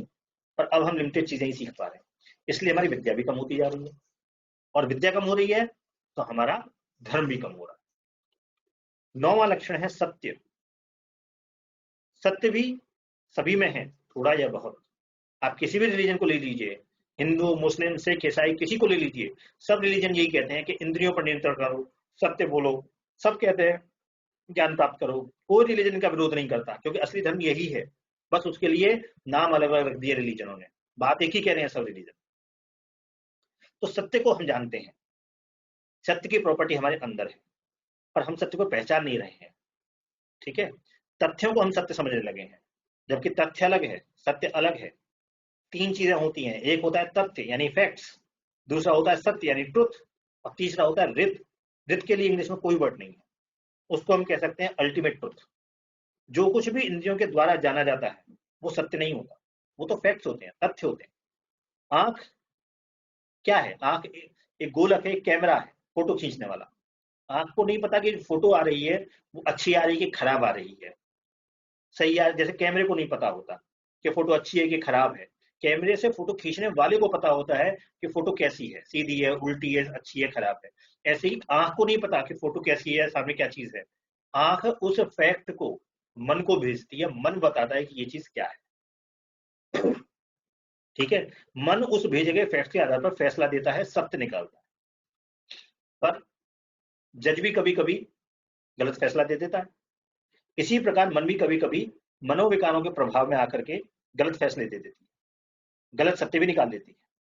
जैसे हम परेशान हो, मन में चिंताएं हो, और रास्ते में पड़ा हो सांप, रस्सी पड़ी हो, तो हम सांप समझ करके घबरा जाते हैं। और अगर हम प्रसन्न हो, मस्ती में हो, और रास्ते में सांप भी पड़ा हो, तो हम रस्सी समझकर खेल खेल में कूद कूद के निकल जाते हैं। जब मन सभी तथ्यों को इकट्ठा करता है और बुद्धि के पास भेजता है, और बुद्धि फिर उस पर तर्क वितर्क करती है, फिर उस सत्य में से भी निकलता है परम सत्य, अल्टीमेट ट्रुथ। उस बुद्धि के पास से वो अल्टीमेट ट्रुथ निकलता है, वो होता है सत्य, ऋत। जब तीनों लेवल पार हो जाए तब समझिए कि परम सत्य की प्राप्ति हुई। पर हम इतने अधीर हो चुके हैं कि तथ्यों को ही सत्य समझ लेते हैं। कभी कभी तथ्यों को मन तक भेज भी देते हैं, पर बुद्धि तक तो जान ही नहीं देते। और इस प्रकार हम सत्य से अछूते रह जाते। हमारे यहाँ शास्त्रों में कहा गया है, सत्यम ब्रूयात प्रियम ब्रूयात न ब्रूयात सत्यम अप्रियम प्रियम च नान्यतम ब्रूयात एष धर्म सनातन। यानी सनातन कह रहा है कि सदैव सत्य बोलिए, प्रिय बोलिए। अगर सत्य बुरा लगने वाला है, अप्रिय है, कड़वा है, तो ऐसी बात मत बोलिए। पर लोग क्या करते हैं, लोग जानबूझ के ऐसी बात बोलेंगे कि जो कड़वी हो, फिर कहते हैं हम तो सच ही कह रहे हैं, तुमको बुरी लग रही तो हम क्या करें, सच बात तो कड़वी लगती है ही। पर क्या वो सच है? नहीं है। प्रियम च नान्यतम ब्रूयात, प्रिय हो लेकिन रित ना हो, वो भी नहीं बोलना चाहिए। प्रॉपर एनालाइज किया होना चाहिए, उसमें बुद्धि से, कॉग्निजेंस से अल्टीमेट ट्रुथ होना चाहिए, तब बोलना चाहिए। बोलने से पहले बहुत कुछ देखना चाहिए, किसके सामने बोल रहे हैं, क्यों बोल रहे हैं, कैसे बोल रहे हैं, इसको बुरा तो नहीं लगेगा। पर क्या हम बोलने से पहले इतना सोचते हैं? हम नहीं सोचते हैं। ये धर्म सनातना, ये सनातन धर्म है, पर हम इससे भी अब अलग होते जा रहे हैं, इसको भी कम करते जा रहे हैं। ठीक है। अब जो मैंने आपको सत्य के बारे में बताया है, ये बेसिकली भगवत गीता का अध्याय 17 का श्लोक नंबर 15 है। अब जब आप इस श्लोक 15 को पढ़ेंगे तो आपको सत्य अच्छे से समझ में आएगा कि ये श्लोक क्या कह रहा है और जो हमने बात की है वो क्या है। ये एक श्लोक की व्याख्या है। ठीक है। और आखिरी जो लक्षण है वो है अक्रोध। यहाँ पे अक्रोध कहा गया है, ध्यान दीजिए, अहिंसा नहीं कहा गया है। ये भी चिंतन का विषय है। अहिंसा परमो धर्म लिखा हुआ है महाभारत में, लेकिन अहिंसा के मूल में क्या होता है? अहिंसा के मूल में होता है अक्रोध। अगर अक्रोध नहीं होगा तो हो सकता है कि आप इंद्रियों से हिंसा ना करें, किसी पे हाथ ना उठाएं, लेकिन ये भी हो सकता है कि वो गुस्सा, वो क्रोध, वो हिंसा अंदर ही रह जाए। बड़े भाई की कोई बात गलत लग रही है, पिताजी की कोई बात गलत लग रही है, माताजी की कोई बात गलत लग रही है, हो सकता है आप इंद्रियों से, हाथ पैरों से उन पे हाथ न चलाएं, लेकिन आपके अंदर वो क्रोध जड़ जमा लेता है और बाद में वो क्रोध आपका नाश करता है। आपने अहिंसा तो की लेकिन अक्रोध नहीं किया, तो अंदर ही अंदर क्रोध पलने लगेगा और धीरे धीरे आपका नाश कर देगा। जबकि अक्रोध यदि हो तो जो धैर्य और क्षमा के मिलने से, उनके संयोग से, उनके अभ्यास से आता है, तो आपको क्रोध आएगा ही नहीं। जब क्रोध होगा ही नहीं तो हिंसा या अहिंसा का तो बात ही नहीं होती। किसी ने आपको परेशान किया, गाली दी, पर आप में धैर्य भी और क्षमा भी है, तो आप में अक्रोध भी अपने आप आ जाएगा। आप शारीरिक हिंसा नहीं करेंगे और न ही आप मानसिक हिंसा करेंगे। इसलिए अक्रोध के अभ्यास के लिए पहले धैर्य बढ़ाने का अभ्यास करना चाहिए, क्षमा का अभ्यास करना चाहिए, तब जाकर के अक्रोध का अभ्यास होता है। कृष्ण जी गीता में कहते हैं कि जिनमें ये लक्षण है उनका कल्याण निश्चित है। ये जो मैंने आपको मनुस्मृति के आधार पर 10 लक्षणों के आधार पर मैंने आपको धर्म के बारे में बताया है, यही धर्म के 10 लक्षण है। इनको अपने जीवन में उतारना चाहिए। यहाँ पे ध्यान देने वाली बात यह है कि ये जो मैंने आपको पूरा 1 घंटे से बताया है, ये भगवत गीता के अध्याय 16 के श्लोक 2 और 3 का ही केवल अर्थ है, सार है। ठीक है। अब यहाँ पे एक खास बात समझने वाली ये है कि फिर हम लोग धर्म का पालन क्यों नहीं कर पाते। हमें धर्म पता चल गया पर हम धर्म का पालन क्यों नहीं कर पा रहे, ये भी जानने वाली बात है। पहली बात तो यही थी कि हमें धर्म के बारे में पता ही नहीं था कि धर्म एग्जैक्टली होता क्या है, कैसे धर्म के नष्ट होने से मनुष्य नष्ट हो जाता है।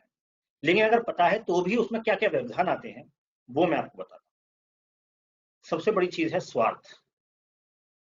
ठीक है। हर एक मनुष्य का स्वार्थ होता है जिसकी वजह से वो धर्म को फॉलो नहीं करता। इस स्वार्थ के ऊपर एक छोटी सी कहानी है कि एक नगर था। उस नगर के राजा को प्रजा बड़ा ही प्यार करती थी और राजा भी प्रजा को बड़ा प्यार करता था। एक आदमी दूसरे के दुख को अपना दुख मानता था। एक दिन राजा शिकार खेलने जंगल गया।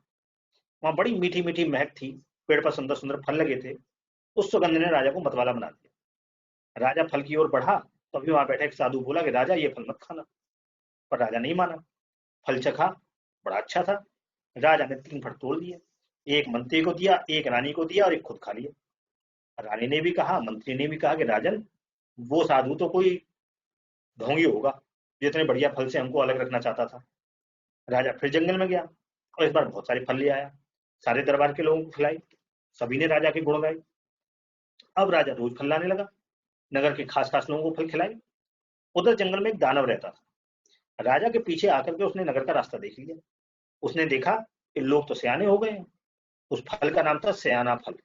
जिसने खाया वो सयाना हो गया, स्वार्थी हो गया। देखा देखिए सब सयाने हो गए। अब तक वे एक दूसरे को देखकर मस्त रहते थे, अब सयाने हो गए तो अपने अपने में ही मस्त रहने लगे। दानव ने कहा कि अब मेरा काम बन गया। दानव नगर में गया, एक आदमी की छाती पर सवार होकर उसका खून पीने लगा। कोई कुछ नहीं बोला, क्योंकि अब तो सब सयाने थे। इस प्रकार स्वार्थ में अंधे होकर के हम धर्म को त्याग देते हैं। ठीक है, और आजकल यही हो रहा है। किसी एक दूसरे के कष्ट में कोई आदमी नहीं बोलता, सब सयाने। दूसरी वजह है इंद्रियों का स्वार्थ। हमारी जो इंद्रियां हैं, इन इंद्रियों का निग्रह हम लोग नहीं करते, और ये इंद्रियां हमारे काबू में ना होने से हमसे बार बार कुछ ना कुछ डिमांड करती रहती हैं शरीर के माध्यम से। क्योंकि इंद्रियों को सुख चाहिए, गर्मी लग रही है तो एसी चाहिए, पंखा चाहिए। ठीक है, तो ये इंद्रियां भी अपने सुख की प्राप्ति के लिए धर्म भ्रष्ट कराती है। शरीर को चोट ना लगे इसकी वजह से झूठ बोलती है। इंद्रियों का सुख सबसे बड़ा सुख हो गया। इस प्रकार इंद्रियों के सुख के लिए मनुष्य पाप करता है और झूठ सच बोलता है और धर्म से अलग हो जाता है।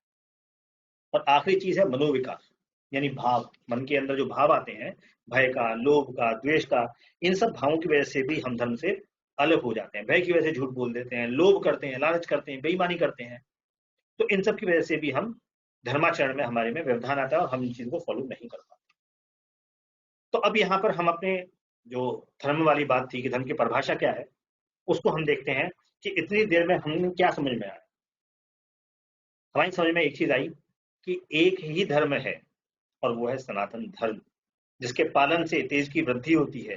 तेज की वृद्धि से जीवन में उन्नति होती है और शरीर में शक्ति आती है, जिसके द्वारा हम मोक्ष को प्राप्त कर सकते हैं। और जो सही मायने में धर्म, अर्थ, काम, मोक्ष में बाकी 3 पुरुषार्थ हैं, उन सबका मूल है। अगर हम धर्म से अलग हो जाएंगे तो हम अच्छे मनुष्य भले ही हो जाएं, लेकिन सिवाय एक स्वार्थी मनुष्य के कुछ और नहीं कर पाएंगे। अपनी इंद्रियों के, मन के गुलाम ही रहेंगे। भले ही हम अपने आप को हिंदू कहें, मुस्लिम कहें, सिख कहें, ईसाई कहें, और अगर सनातन धर्म को नहीं मानते हैं, उसे नहीं जानते हैं, तो हम सिवाय एक भ्रम में रहने के कुछ भी प्राप्त नहीं कर पाएंगे। हमारे समाज में पतन का कारण क्या है? नैतिक मूल्यों का और सामाजिक मूल्यों का ह्रास ही सबसे बड़ा कारण। आदमी स्वधर्म में स्थित ही नहीं है। धर्म के मूल के स्वरूप से वो जानता ही नहीं है कि धर्म का मूल स्वरूप होता क्या है, और धर्म के बारे में भ्रम होने से मूल सनातन धर्म का पालन नहीं करता है, स्वधर्म का पालन नहीं करता है, और इसी की वजह से समाज का पतन होता जाता है। तो अंत में हम धर्म की परिभाषा रखते हैं। धर्म की परिभाषा जो हमारी समझ में आई वो होगी कि शरीर के संदर्भ में उसकी सामाजिक और पारिवारिक अवस्थाओं को पूर्णतः समझकर समुचित चिंतन, यानी सही गलत, उचित अनुचित की तर्कशीलता के साथ पूर्णतः पालन करना, और धर्म के 10 लक्षणों से युक्त होकर मन इंद्रियों से प्रभावित न होकर विभिन्न कर्तव्य और कर्मों को पालन करना ही धर्म है। ये धर्म की एक परिभाषा हम मोटी मोटी बना सकते हैं, which is common, which is true for all. ठीक है, ये है असली धर्म जिसको हमें फॉलो करना चाहिए। जिसको हम फॉलो नहीं करते हैं, हम किसी एक चीज में सत्य के पीछे पड़ जाएंगे तो बस सत्य ही धर्म है, अहिंसा के पीछे पड़ जाएंगे तो बस अहिंसा ही धर्म है। ऐसा नहीं है। धर्म बहुत विस्तृत है। 1 घंटा समय लिया था मैंने, पर बीच में इलेक्ट्रिसिटी डिस्ट्रप्शन की वजह से 1 घंटे में नहीं समाप्त हो पाया। पर यह है असली धर्म जिसको हमें फॉलो करना चाहिए। अंत में सिर्फ एक ही बात कहूंगा, येषाम न विद्या न तपो न दानम ज्ञानम न शीलम न गुणो न धर्म ते मृत्युलोके भव भार भूता मनुष्य रूपेण मृगाश्चरण। जिन लोगों के पास न विद्या है, न तप है, न दान है, न ज्ञान है, न शील है, न गुण है, और न ही धर्म है, वो लोग इंसान नहीं है। वो धरती लोक पर जानवर की भांति इधर उधर घूमते रहते हैं। इसी के साथ मैं सुवर्णा जी से कहूंगा कि वो अगले सेशन की तरफ, प्रश्न उत्तर की तरफ चलें, क्योंकि समय बहुत हो चुका है और हम लोग अपने टाइम से पीछे चल रहे हैं। Suvarna ji. Thank you so much Sharma ji, very well explain what is dharma, धर्म क्या है। इससे अच्छी तरीके से तो कोई नहीं समझा सकता। चिन्मय वशिष्ठ जी हाथरस से पूछते हैं, धर्म सत्य से भी ऊपर है या सत्य अधिक इम्पोर्टेंट है? चिन्मय जी, अभी आपने जैसे ये सेशन देखा तो इसमें अब आपको स्पष्ट हो गया होगा कि सत्य धर्म का एक अंग है। सत्य धर्म का एक छोटा सा अंग है, लेकिन धर्म सत्य के अलावा भी बहुत सारी चीजों के साथ मिलकर के बना हुआ है। ठीक है, तो धर्म हमेशा सत्य से ऊपर रहेगा, सत्य उसका एक छोटा सा भाग है, छोटा लेकिन महत्वपूर्ण। Thank you so much. Rajesh Singh Australia से पूछते हैं, धर्म का वैश्विक स्वरूप कैसा होना चाहिए? हिंदू धर्म का अन्य धर्मों से सामंजस्य कैसे हो? धार्मिक, अधर्मी, विधर्मी के अलावा भी एक कैटेगरी होती है जो किसी धर्म को नहीं मानते, क्योंकि कोई धर्म समकालीन जानकारी के तर्क की कसौटी पर खरा नहीं उतरता है। तो धर्म को स्वीकार्य कैसे बनाया जाए? राजेश जी, बहुत अच्छा प्रश्न है आपका। देखिए, जिस तरीके से हमने आज धर्म के बारे में बात की पिछले 1 घंटे में, मुझे लगता है कि ज्यादातर लोगों को वो बात तार्किक लगी होगी, लॉजिकल लगी होगी। इसमें कहीं भी मैंने अपनी मनगढ़ंत बात नहीं कही है। मैंने आपको विभिन्न शास्त्रों से ही उद्धरण दिए हैं, चाहे वो मनुस्मृति हो, या वो भगवत गीता हो, या वो महाभारत हो। जिन धर्म शास्त्रों को हम मानते हैं उनका कलेक्शन करके ही मैंने एक आउटकम निकाला। और ये आउटकम मेरा नहीं है, ये आउटकम हमारी पीढ़ियों का है। मेरे पिताजी ने इसके ऊपर काफी काम किया और थोड़ा बहुत इनपुट मेरा डाला, और ये चीज मैंने आप लोगों के सामने रखी। ये पूरी तरीके से लॉजिकल चीज मुझे समझ में आती है। और इस चीज को, जैसे मैं आज आप लोगों को ये चीज शेयर कर रहा हूँ, आप अपने बच्चों को ये चीज सिखाइए कि धर्म क्या होता है। आप जिससे बात करते हैं उनको ये चीज बताइए कि धर्म क्या होता है, धर्म का असली स्वरूप क्या होता है। अभी हम रिलीजन को धर्म मान रहे हैं, ये सबसे बड़ी मूर्खता है। और इसी चक्कर में हमारा ग्रोथ नहीं हो पा रही है, हमारा सामाजिक उत्थान नहीं हो रहा है। तो मेरे ख्याल से जो आज का सेशन था, ये इट वाज क्वाइट लॉजिकल। और अगर इसको हम फॉलो करेंगे और इसको हम आगे प्रसारित कर सकें लोगों तक, और अपने बच्चों को सिखा सकें, तो मुझे लगता है कि काफी बदलाव हम ला सकते हैं समाज में। Thank you. Third question is, doctor Rajrishi Pathak Delhi से पूछते हैं, आपका स्रोत ग्रंथ क्या है? मेरा स्रोत ग्रंथ, देखिए ऐसा है, मैं जैसा होता है, लोग भगवत गीता पढ़ लेते हैं तो उन्हें लगता है कि मैंने बहुत बड़ा चीज पढ़ ली है, या कोई एक चीज पढ़ लेते हैं तो उनको लगता है मैंने बहुत पढ़ लिया। पर ऐसा नहीं समझना चाहिए। मैंने भी जो पढ़ा है बहुत नहीं पढ़ा है, मेरी भी नॉलेज बहुत छोटी है, बहुत कम है अभी। लेकिन अलग अलग ग्रंथों को पढ़ करके उनमें समन्वयता स्थापित करना, ये ज्ञान का लक्षण है। ठीक है। तो मैंने अलग अलग ग्रंथों से पढ़ करके उनको सिर्फ आपस में जोड़ करके एक चीज निकाल करके एक निष्कर्ष स्वरूप निकालने की कोशिश की है। इसमें मैंने कुछ बहुत ज्यादा काम नहीं किया है, ये सिर्फ ग्रंथों से निकाल करके ही चीजों को मैंने जोड़ करके एक जगह रख दिया है, ताकि वो समझ में आ जाए सभी लोगों को।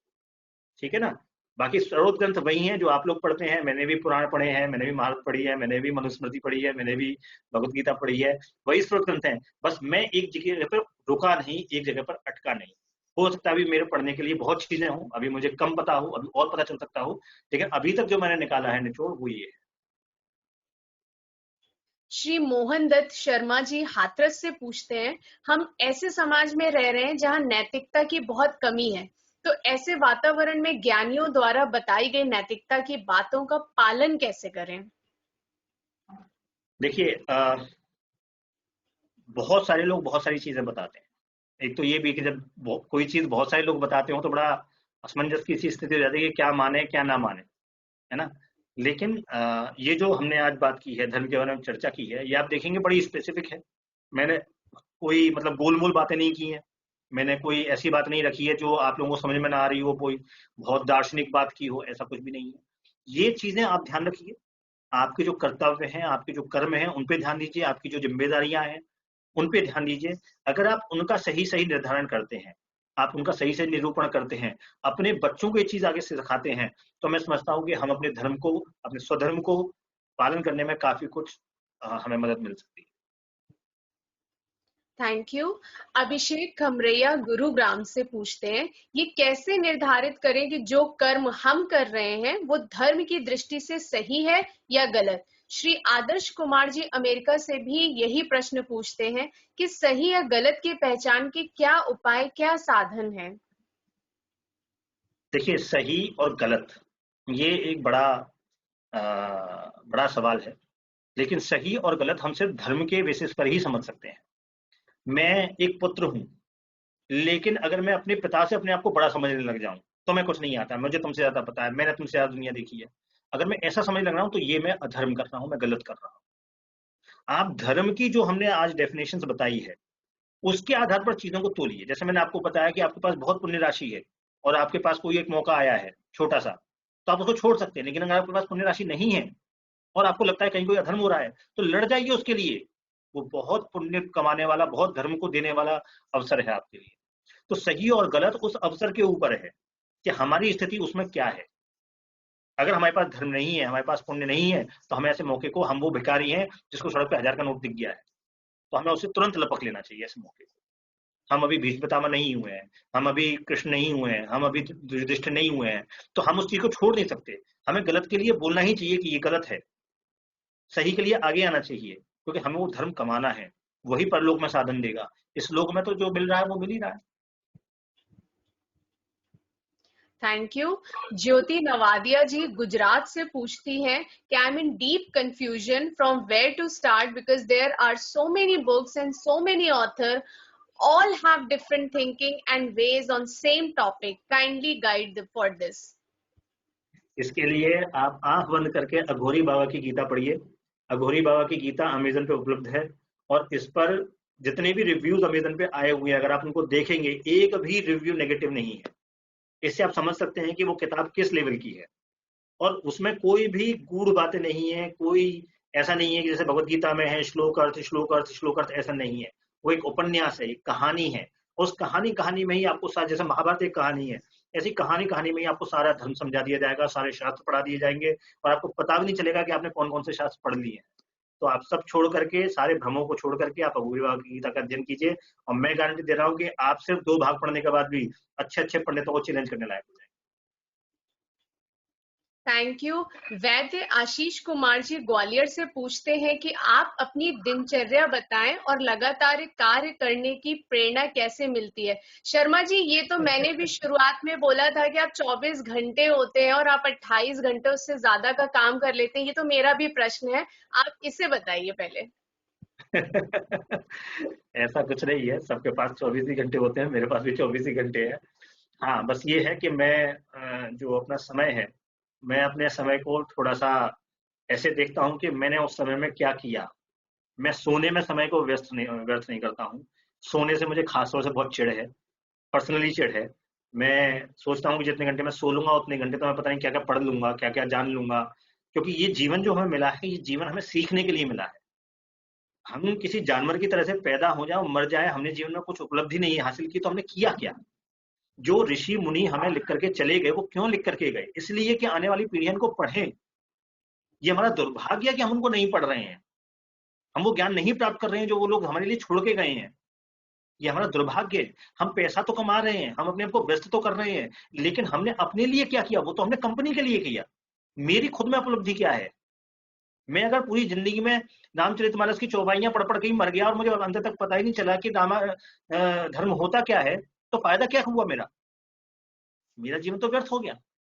मेरे को 100 साल या 50 साल जो भी जीवन मिला वो व्यर्थ हो गया।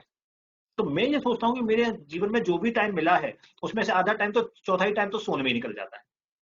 तो सोने तो भाई मुझे बहुत चिढ़ है कि सोना कम से कम चाहिए।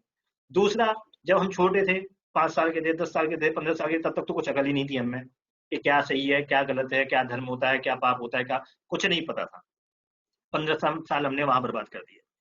जब बुढ़ापा आ जाएगा, मेरे बुढ़ापे में कितना टाइम बचा है, कुछ टाइम बाद मेरी भी दाढ़ी मूछ आ जाएंगी, सफेद बाल हो जाएंगे लंबे लंबे, तो तब भी वो समय भी हाथ पर चलेंगे नहीं। तब मैं क्या धर्म पढ़ूंगा और क्या सीखूंगा, क्या जानूंगा? यही टाइम है जो करने का है अपने लिए। इसलिए इस समय को मैं बेकार नहीं जाने देता हूँ। मुझे लगता है कि मैं बहुत पीछे चल रहा हूँ, मैं बहुत स्लो हूँ। शंकराचार्य 32 साल की उम्र में सब कुछ करके, धर्म की स्थापना करके, मठों की स्थापना करके, बौद्धों को शास्त्रार्थ में हरा करके और बौद्धों को भारत से बाहर निकाल करके जो है सदगति को प्राप्त हुए थे 32 साल की उम्र में। मैं तो 40 साल का हो गया, मैं तो बहुत पीछे हूँ। मैंने तो अभी किया ही क्या है? तो मुझे लगता है कि वही 24 घंटे मेरे पास हैं जो आपके पास हैं। बस मैं कुछ ना कुछ करता रहता हूँ। आप हो सकता है उस समय में टीवी देख रहे हो सकता है बच्चों के साथ मस्ती कर रहे हो सकता है मोबाइल पे व्हाट्सएप फेसबुक बहुत ज्यादा कर रहे हो। मैं उस समय को थोड़ा यूटिलाइज कर लेता हूँ, बस इतना फर्क है और कोई खास फर्क thank you so much Sharma ji, आपकी दिनचर्या वाकई it is very motivational and we will also try to do it. अब अंकेश कुमार जी ने बिहार से पूछा है कि आलस्य से कैसे मुक्ति पाए। नहीं। देखिए अंकेश जी, आलस्य जो होता है, आलस्य अगर किसी में है तो ये इस बात का परिचय है कि उसका मन जो है वो बड़ा चंचल है, उसका उसके मन के ऊपर काबू नहीं है, वो दृढ़ इच्छा शक्ति वाला व्यक्ति नहीं है। दृढ़ इच्छा शक्ति अगर उसमें है कि मुझे ये निश्चय कर लिया कि मुझे सुबह 5 बजे उठना है तो 5 बजे उठना है, ये इच्छा शक्ति उसके अंदर नहीं है, इच्छा शक्ति का अभाव है। तो इच्छा शक्ति के अभाव के लिए आप 2 काम कर सकते हैं। उसको मजबूत करने के लिए, अपने मन को अपने कंट्रोल में करने के लिए आप 2 काम कर सकते हैं। एक तो आप ध्यान करना शुरू कीजिए, ठीक है? ध्यान करेंगे तो मन को एक जगह स्थिर रखने में आसानी होगी। मन आपके कंट्रोल में आना शुरू होगा धीरे-धीरे, 1 महीना, 2 महीना, 6 महीने में कंट्रोल में आना शुरू होगा। और दूसरा, जो काम आप निश्चित करते हैं उसको कहीं नोट कर लीजिए और कसम खा लीजिए कि ये काम तो धरती पाताल एक हो जाए, सूरज पश्चिम से निकला है, पर ये काम तो होगा ही होगा। जैसे भीष्म पितामह ने कसम खा ली थी कि चाहे कुछ हो जाए मैं विवाह करूंगा ही नहीं। अच्छा, अम्बा पीछे पड़ गई, कर लो, नहीं करी उन्होंने शादी। तो उनके गुरु तक लड़ने आ गए थे कि शादी करो इससे, अम्बा से, नहीं की उन्होंने शादी। तो धरती पाताल एक हो जाए, मैंने डिसाइड कर लिया। ये जब चीज आपके अंदर आ जाएगी, ये 2 चीज आपके अंदर आ जाएंगी, आलस्य अपने आप कहीं भाग जाएगा। Thank you. Doctor Ranjana Prakash ji Delhi से जानना चाहती है कि महिलाओं को धर्म के बारे में कैसे जागरूक किया जाए। भाई, अब इसमें तो मैं कैसे बताऊं महिलाओं को कैसे जागरूक किया जाए। महिलाओं, देखिए, कोई, मैंने आपको बताया था कि ज्ञान कोई किसी को नहीं दे सकता, ठीक है? ज्ञान अपने अंदर से आता है। रंजना प्रकाश जी मेरे पास शास्त्र ज्ञान के सत्र से जुड़ना शुरू हुई। सबसे पहले मेरे पास शास्त्रों को सीखने के लिए वही आई थी दिल्ली में, आज से 4 साल पहले, क्योंकि उनकी उम्र करीब मेरे से काफी बड़ी है, वो डॉक्टर है। तो जिसके अंदर खुद के अंदर इच्छा होती है उसी को ज्ञान मिल सकता है। जिसके अंदर स्वयं के अंदर इच्छा नहीं है, स्वयं में जिज्ञासा नहीं है, कुछ प्राप्त करने की इच्छा नहीं है, उसको मैं क्या, ब्रह्मा जी भी आ जाएंगे तो कुछ नहीं सिखा सकते। तो स्त्री हो या पुरुष, इससे कोई फर्क नहीं पड़ता है।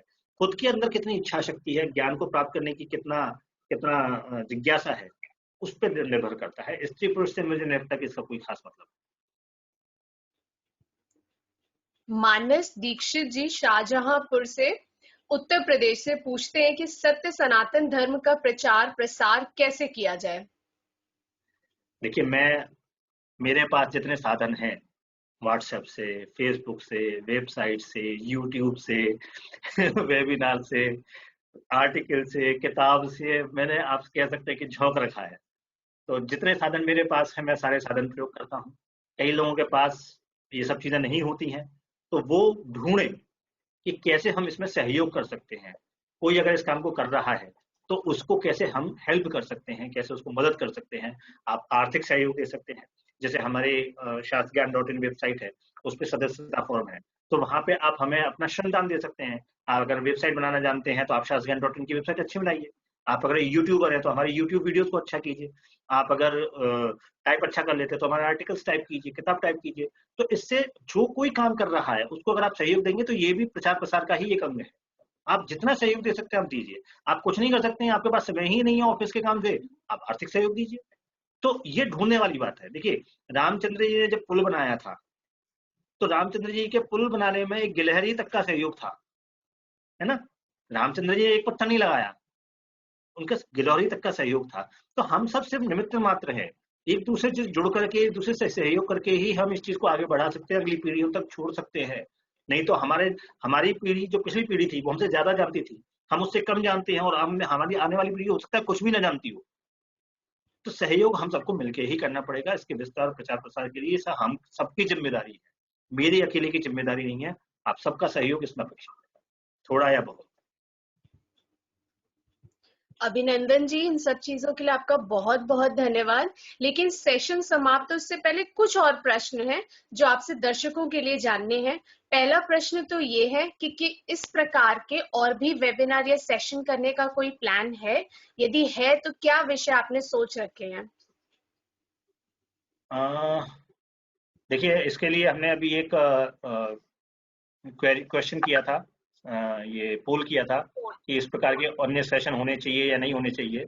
तो इसके रिजल्ट आप देखिए, लोगों ने कहा है कि इस प्रकार के और सेशन होने चाहिए, जिसमें से 42% लोगों ने कहा है कि हम अपने जीवन को अच्छा कैसे बनाएं।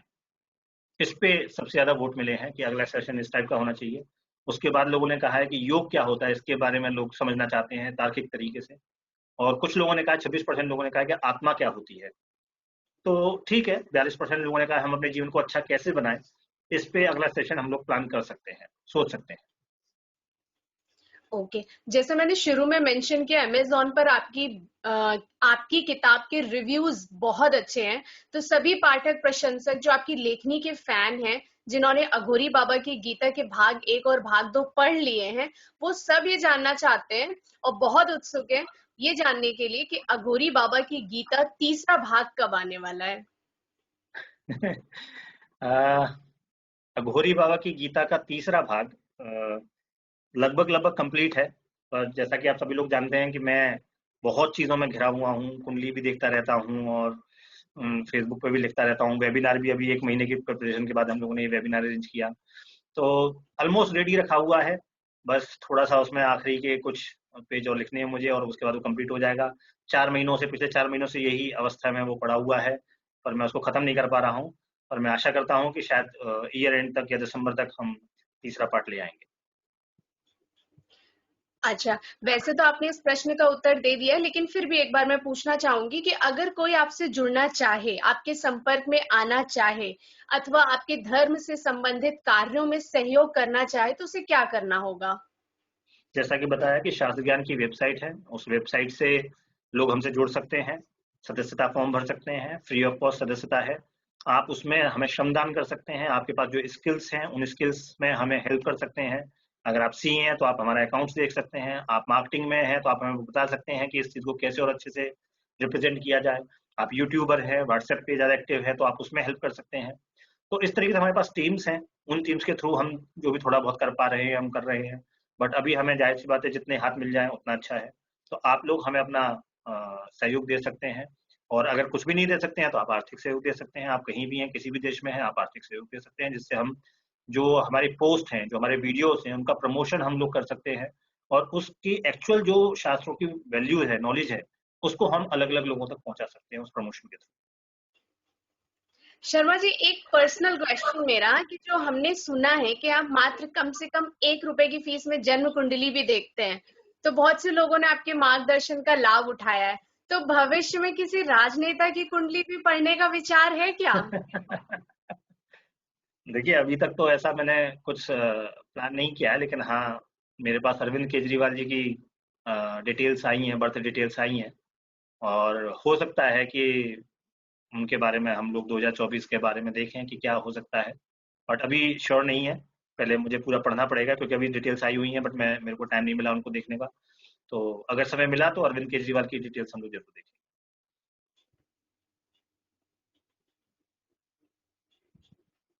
बहुत बहुत धन्यवाद आपका शर्मा जी, जो आपने आज इतने महत्वपूर्ण और गूढ़ विषय को हमें यहाँ हम सभी श्रोताओं के लिए विस्तार से बताया। मैं आशा करती हूँ कि जो भी हमारे दर्शक हैं उन्हें इस व्याख्यान से अवश्य ही कुछ ना कुछ नया मिला होगा और वो धर्म की इस परिभाषा को अपने जीवन में उतारने का अवश्य प्रयास करेंगे। आपके धर्म के प्रचार और प्रसार के प्रयासों की जितनी प्रशंसा की जाए उतनी कम है। आशा है हम सभी इसी प्रकार आपके शास्त्रों के ज्ञान का लाभ उठाते रहेंगे और जल्द ही हमें शास्त्रों के द्वारा आगे भी मार्गदर्शन देते रहेंगे। धन्यवाद। स्वर्णा जी, इसमें मैं 2 चीज़ें रखूँगा जाने से पहले। एक तो मैं सभी जो लोग देख रहे हैं उनसे निवेदन करूँगा कि अगर आपको ये सेशन अच्छा लगा हो और आपको लगता है कि इसमें कुछ यूज़फुल इन्फॉर्मेशन मिली है, तो आप अपना फीडबैक सोशल मीडिया पे ज़रूर डालिए ताकि लोगों को पता चले कि वो जो चीज़ मानते आ रहे हैं, धर्म और रिलीजन के नाम पर जो लड़ते आ रहे हैं एक-दूसरे से, वो एक ऐसी चीज़ के लिए लड़ रहे हैं जिसका कोई अस्तित्व ही नहीं है, जो सनातन धर्म है ही नहीं। और अपने बारे में इस सेशन के बारे में थोड़ा बताइए लोगों को कि धर्म क्या होता है और ये सेशन किस लिए बहुत महत्वपूर्ण था और क्या इसमें अच्छा लगा आपको? ये आप सोशल मीडिया पे बताएँ जो भी लोग देख रहे हैं और अपने बच्चों को, अपने आस-पड़ोस के लोगों को इस चीज़ के बारे में अवगत कराएँ कि क्या चीज़ होती है ये। क्वेश्चन देख पा रही हूँ, एक दीपक शर्मा जी ने पूछा है, बुरी जी, आदतों से कैसे मुक्ति पाई जाए? हाँ। देखिए, बुरी आदतों में और जो आलस्य वाला क्वेश्चन था, वो एक ही क्वेश्चन है मेरे हिसाब से, अलग-अलग सवाल नहीं है। बुरी आदतों यदि आप नहीं छोड़ पा रहे हैं, इसका मतलब है कि आपका मन आपके कंट्रोल में नहीं है और आपका मन आपके कंट्रोल में 2 ही तरीकों से हो सकता है, एक दृढ़ निश्चय से और दूसरा ध्यान करने से। इसके द्वारा हमारे यहाँ शास्त्रों में कहा गया है कि जो इंद्रियाँ हैं, ये इंद्रियाँ घोड़े हैं और इन घोड़ों की लगाम मन के हाथ में है।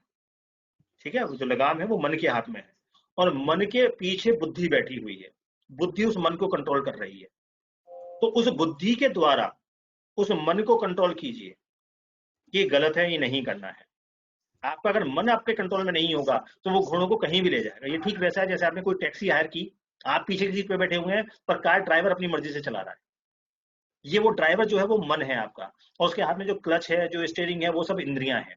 वो अपने हिसाब से उन इंद्रियों को चला रहा है, अपने हिसाब से कार चला रहा है, आपकी सुन ही नहीं रहा। आप कह रहे हो स्लो चला, वो फास्ट चला रहा है। आप कह रहे हो ईस्ट जा, वो वेस्ट जा रहा है। वो ड्राइवर आपके कंट्रोल में नहीं है, उस ड्राइवर को आपको कंट्रोल करना पड़ेगा। शेर तक को लोग कंट्रोल कर लेते हैं, शेर को, शेर जो खा जाता है उस तक को कंट्रोल कर लेते हैं। मन तो आपकी खुद की चीज है, कंट्रोल कैसे नहीं होगा? अभ्यास करना, इंद्रिय निग्रह करना पड़ेगा, मन को मारना पड़ेगा। ठीक है, जब आप ये कर लेंगे, ध्यान करेंगे, रोज आधे घंटे का, 1 घंटे का ध्यान करेंगे, मैं गारंटी ले रहा हूँ 3 महीने के अंदर आप अपनी आदत छोड़ देंगे।